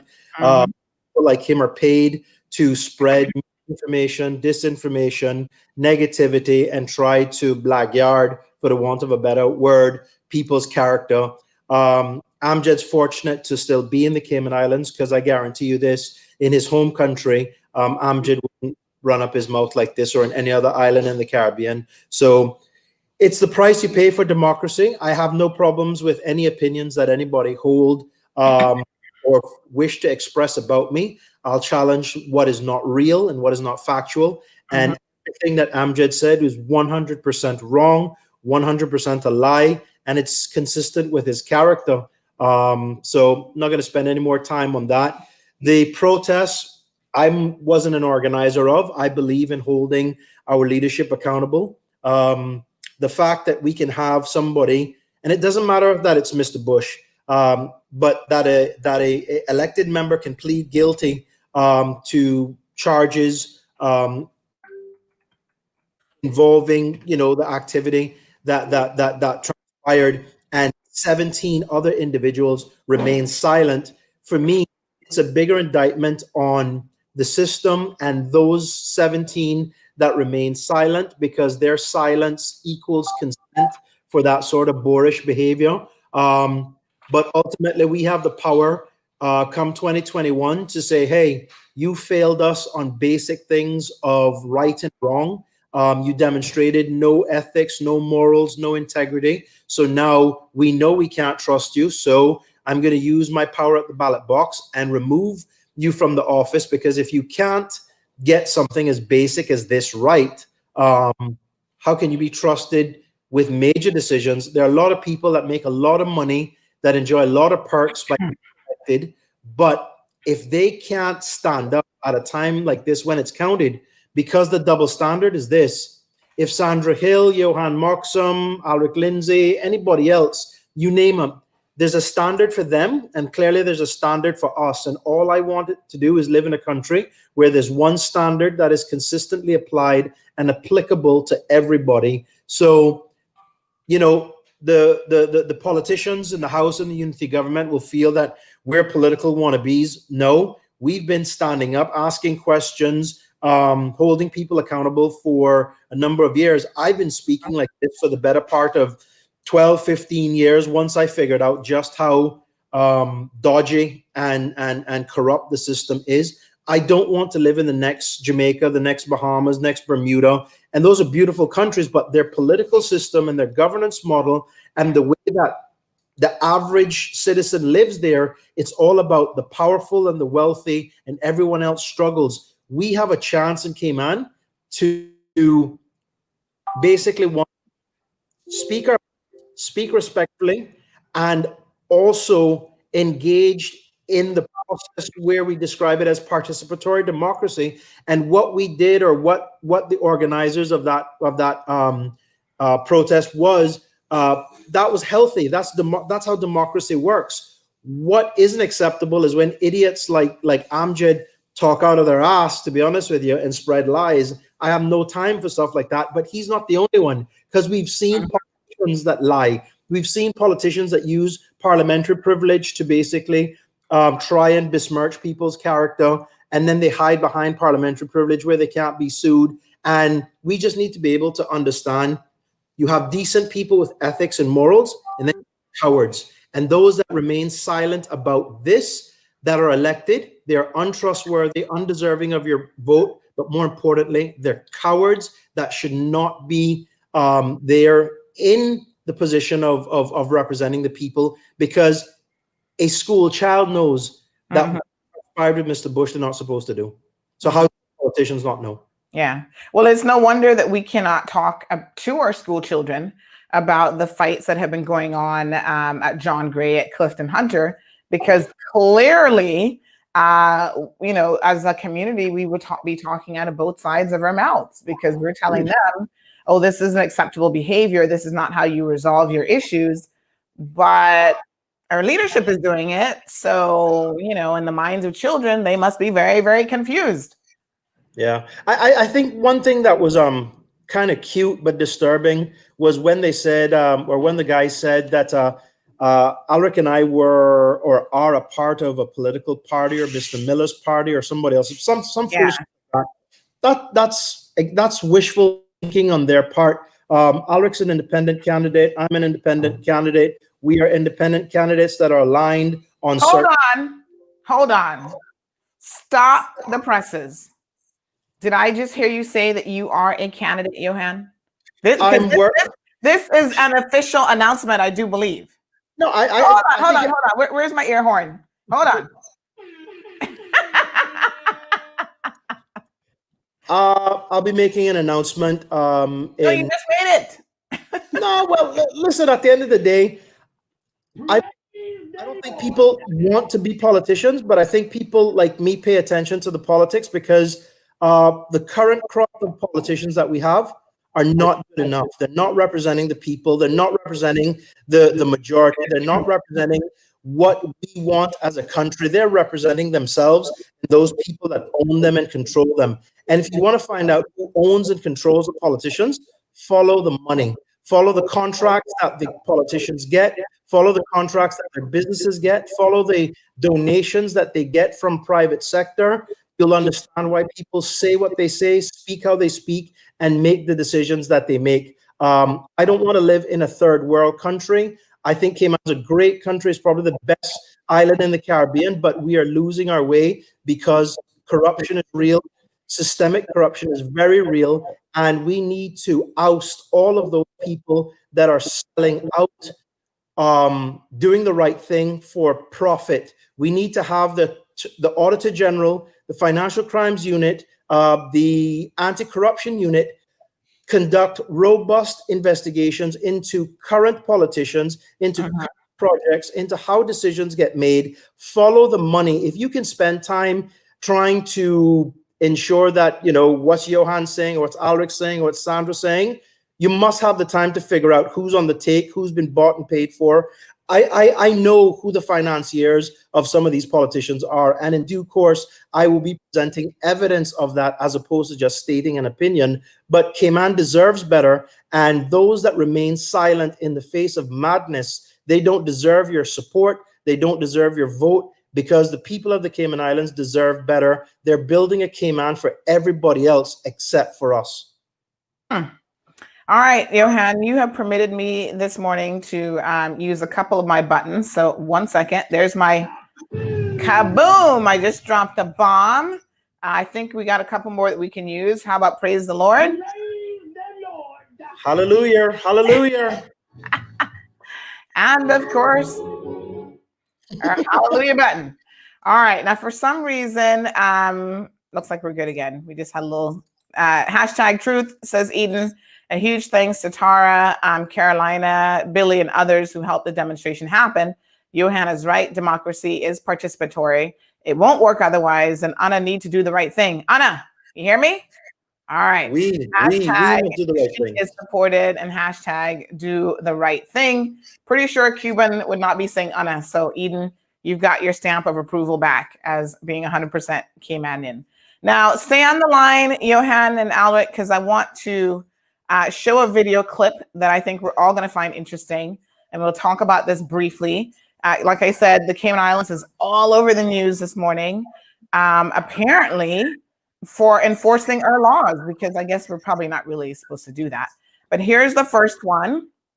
American teen and boyfriend sentenced to 4 years in prison for breaking quarantine in the Cayman Islands. People magazine carried a very lengthy article yesterday on it. So there it is. And in addition to that, it was all over the New York news this morning. I'm getting tons of messages about this. So let's have a quick look at how that interview went. The couple initially ordered to pay a fine and perform 40 hours of community service, but prosecutors, believing that ruling too lenient, are now appealing the decision and pushing for a 4-month prison sentence. Scholar is the last person we thought something like this would happen to. And the fact that this can happen to a kid like her, it's scary. Her grandmother says Skylar, a pre-med honors student, has tested negative a few times since arriving on the island. Both Mac and Ramjeet appearing before court, apologizing, each with a letter. Mac writing, "I made the biggest mistake of my life so far. I want to take this opportunity to express my deepest apologies to both the government and the community of the Cayman Islands." Ramjeet saying, "I should have known better than to put our community at risk as I did." 4 months for breaching isolation when you were negative. Why did she have to be the example? Mac's family is pointing to those negative tests and saying that she is extremely remorseful. They argue that in this case, the punishment doesn't fit the crime. George? Okay, Deb, thanks very much. And coming up here on GMA, the new audio. They think the punishment doesn't fit the crime. They're obviously not very well informed about the laws of the Cayman Islands. And the law is what it is. And I thought poor Skylar's little grandmother, I would have preferred to have heard from her parents than her grandmother, to be honest, because she says, oh, Skylar's the last person in the world who would breach any laws because she's a pre-med honor student. That means that she's way smarter than any of us was giving her credit for as an 18-year-old. And quite frankly and honestly, Skylar used her smart, as was noted in court. And in Judge Chappelle's judgment, she used her brain to get our not so smart travel time team to come out and loosen her wristband, replace it, and give her a new one so it would be easier to slip off of her wrist. You do the crime, you do the time. Johan? Yeah, breaking the law is the law. And I think this is exactly another example of what I'm talking about, the inconsistent sort of applications of rules and regulations. I say all of that to say this. They obviously did the wrong thing. I think the 4 months in jail is possibly excessive when you compare the fact that on your story, on your show, there was the incident of the gentleman from Cayman Brac who had raped a child over a number of years, and his sentence was something like 2.5 years, where he'll serve maybe 50% of that. So when you look at the fact that you've got two youngsters who've made a mistake, there's no doubt they're guilty in that regard.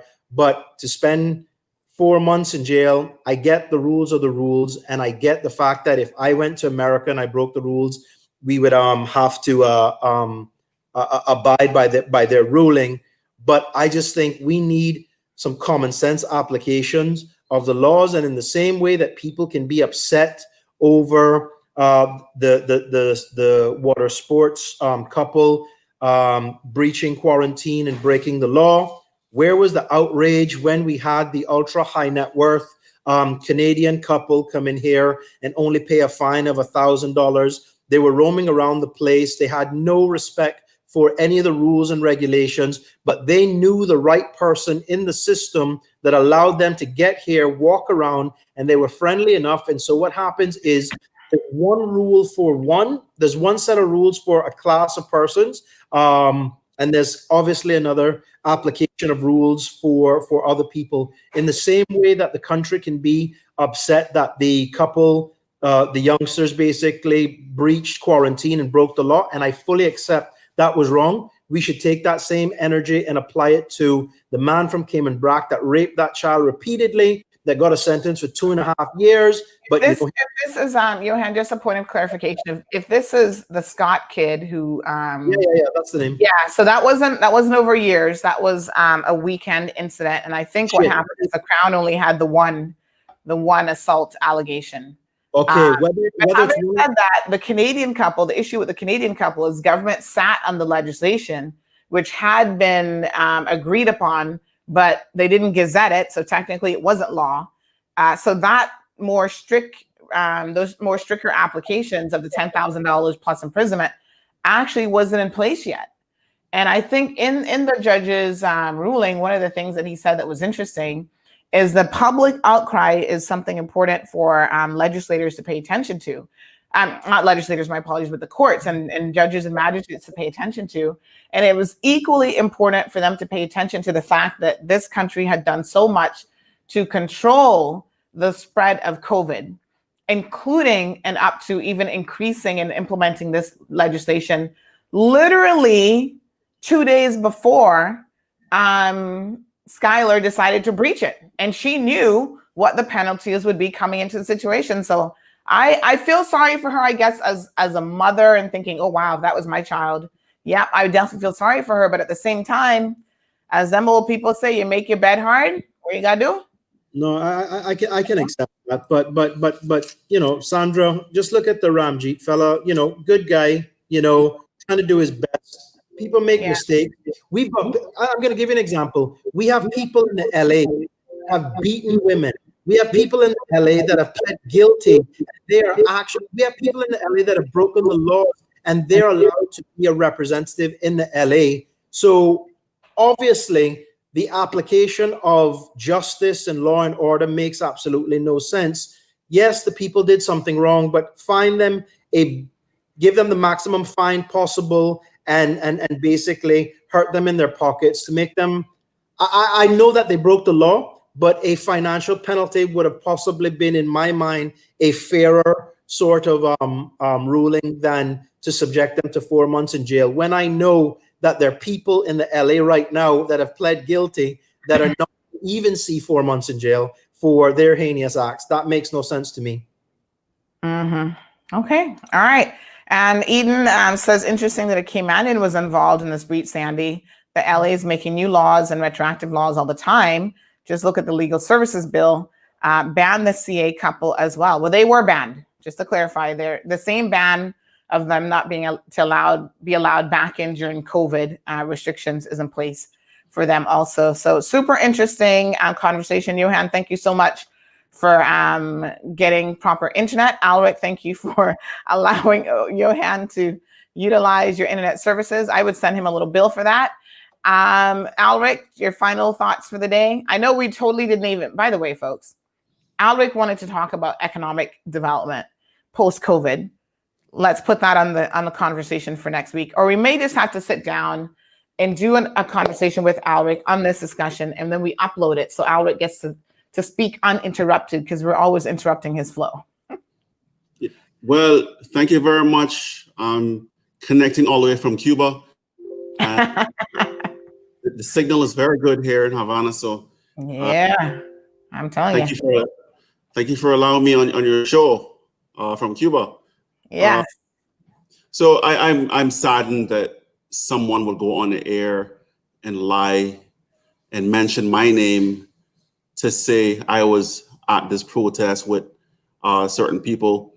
I went to the protest, which was partially organized by Miss Tora Ebanks, who lives in Georgetown South and who's been fighting for various issues in Georgetown South, including Smith Barcadere redevelopment, including Save the Cove years ago.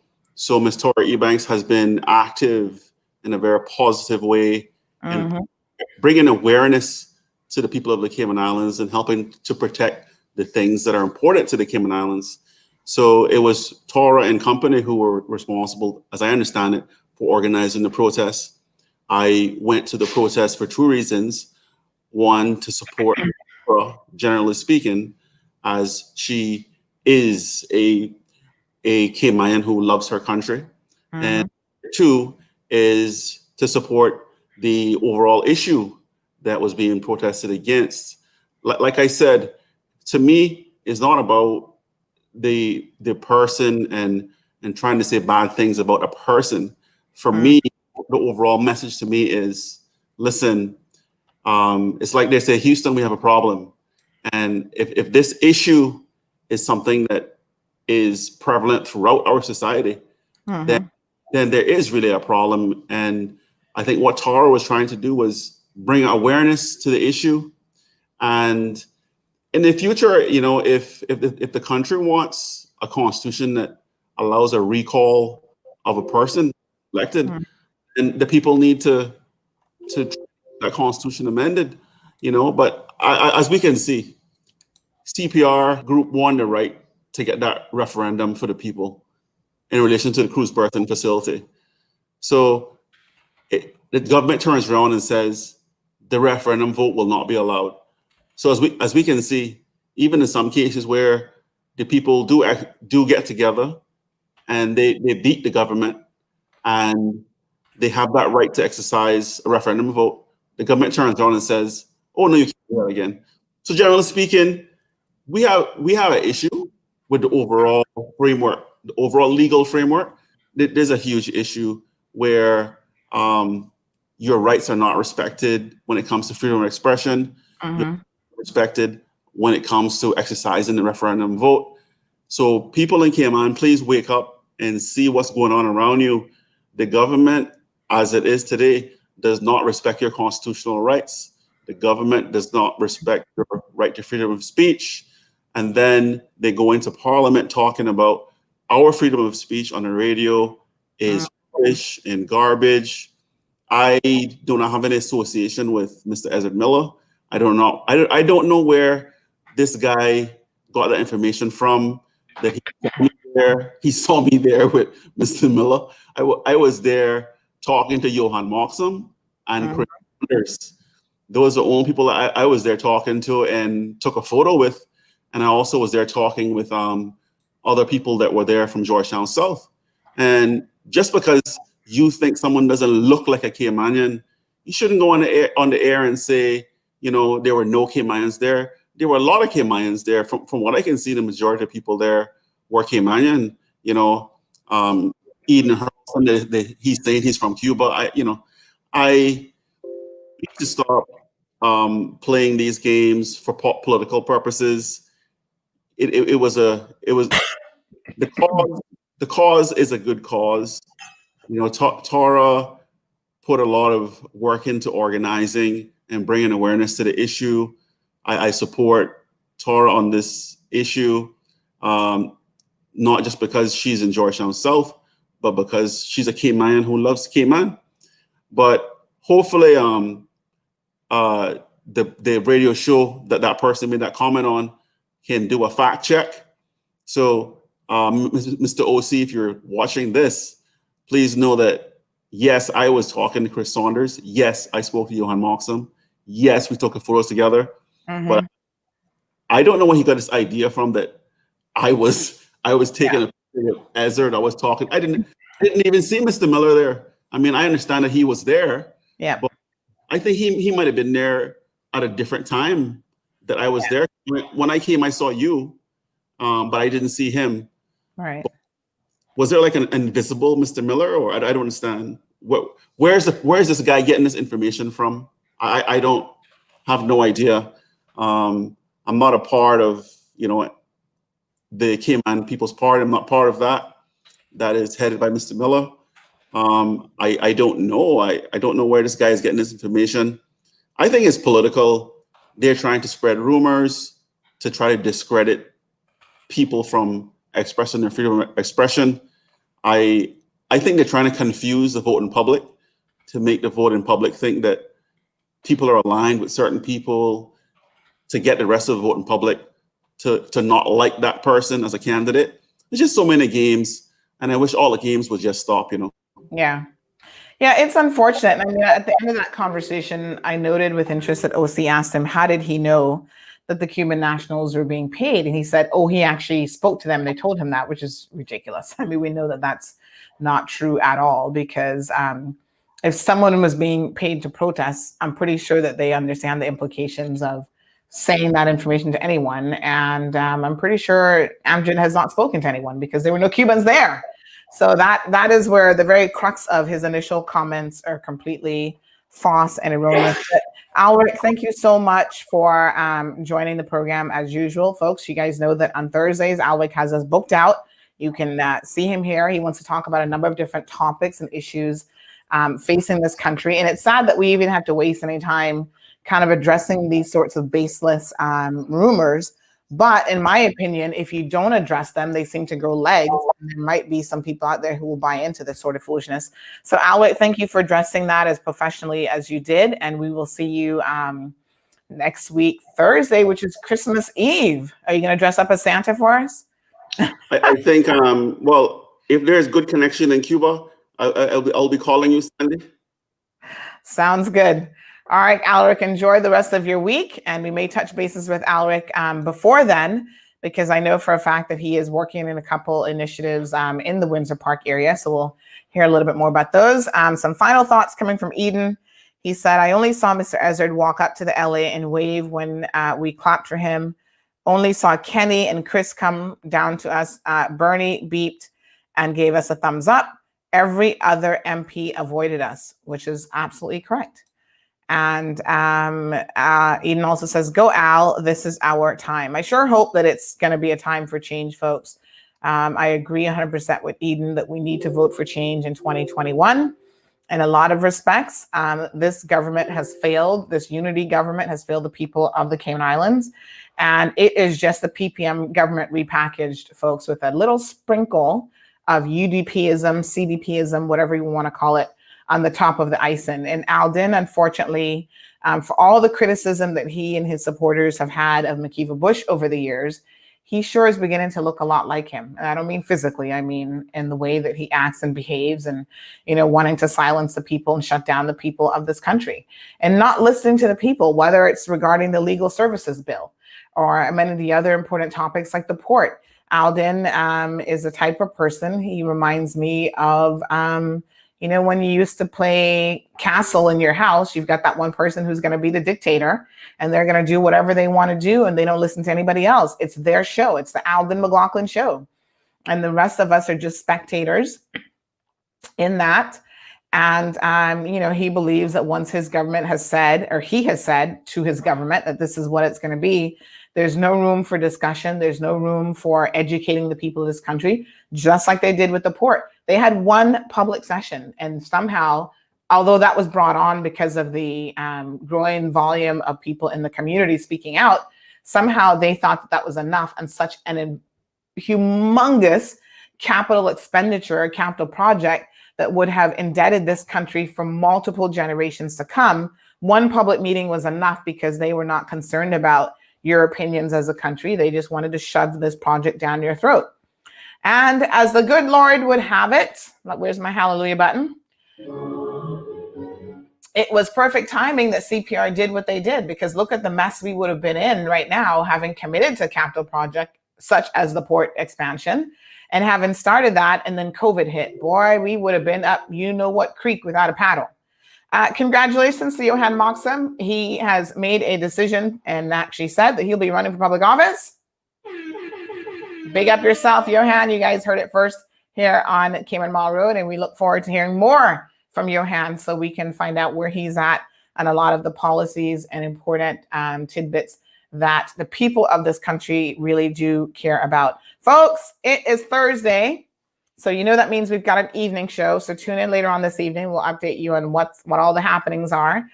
Thank you guys so much for tuning in to the program as usual. It was a fantastic show this morning.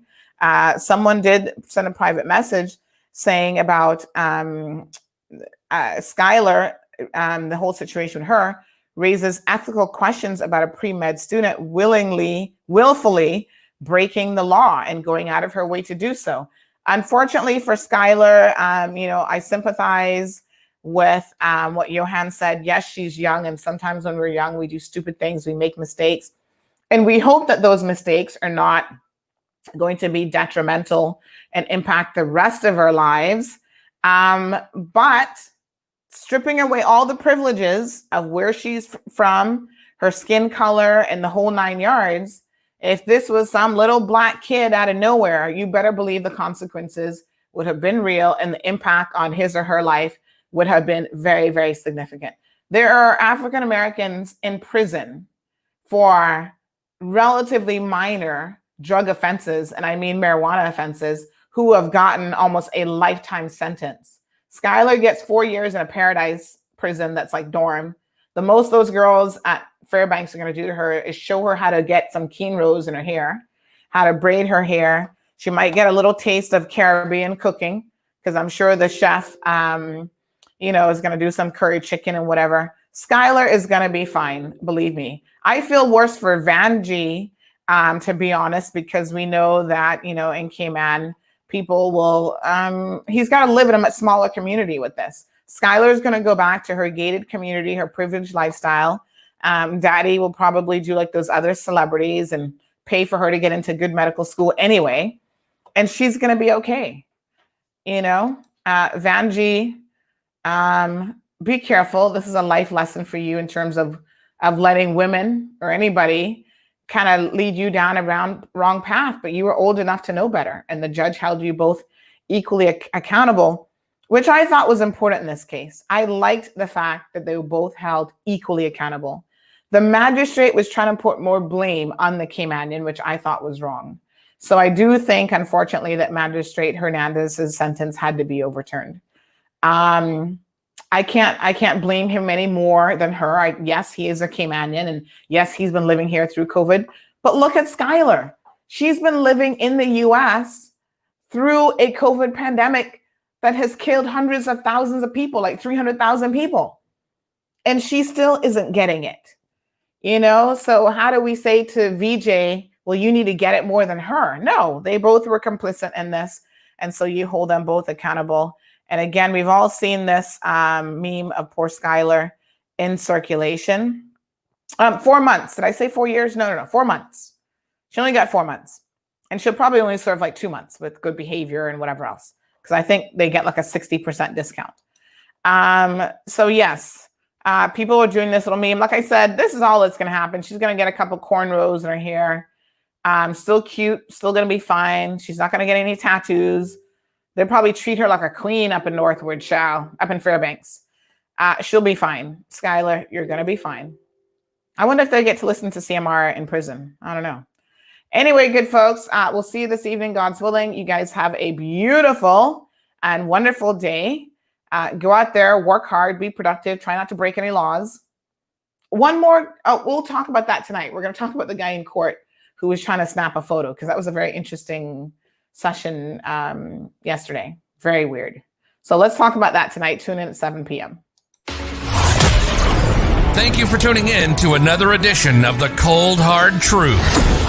Make sure to check Facebook for showtimes and more information and the latest news at CaymanMarlRoad.com. Subscribe to our IG and Facebook pages to get the latest happenings.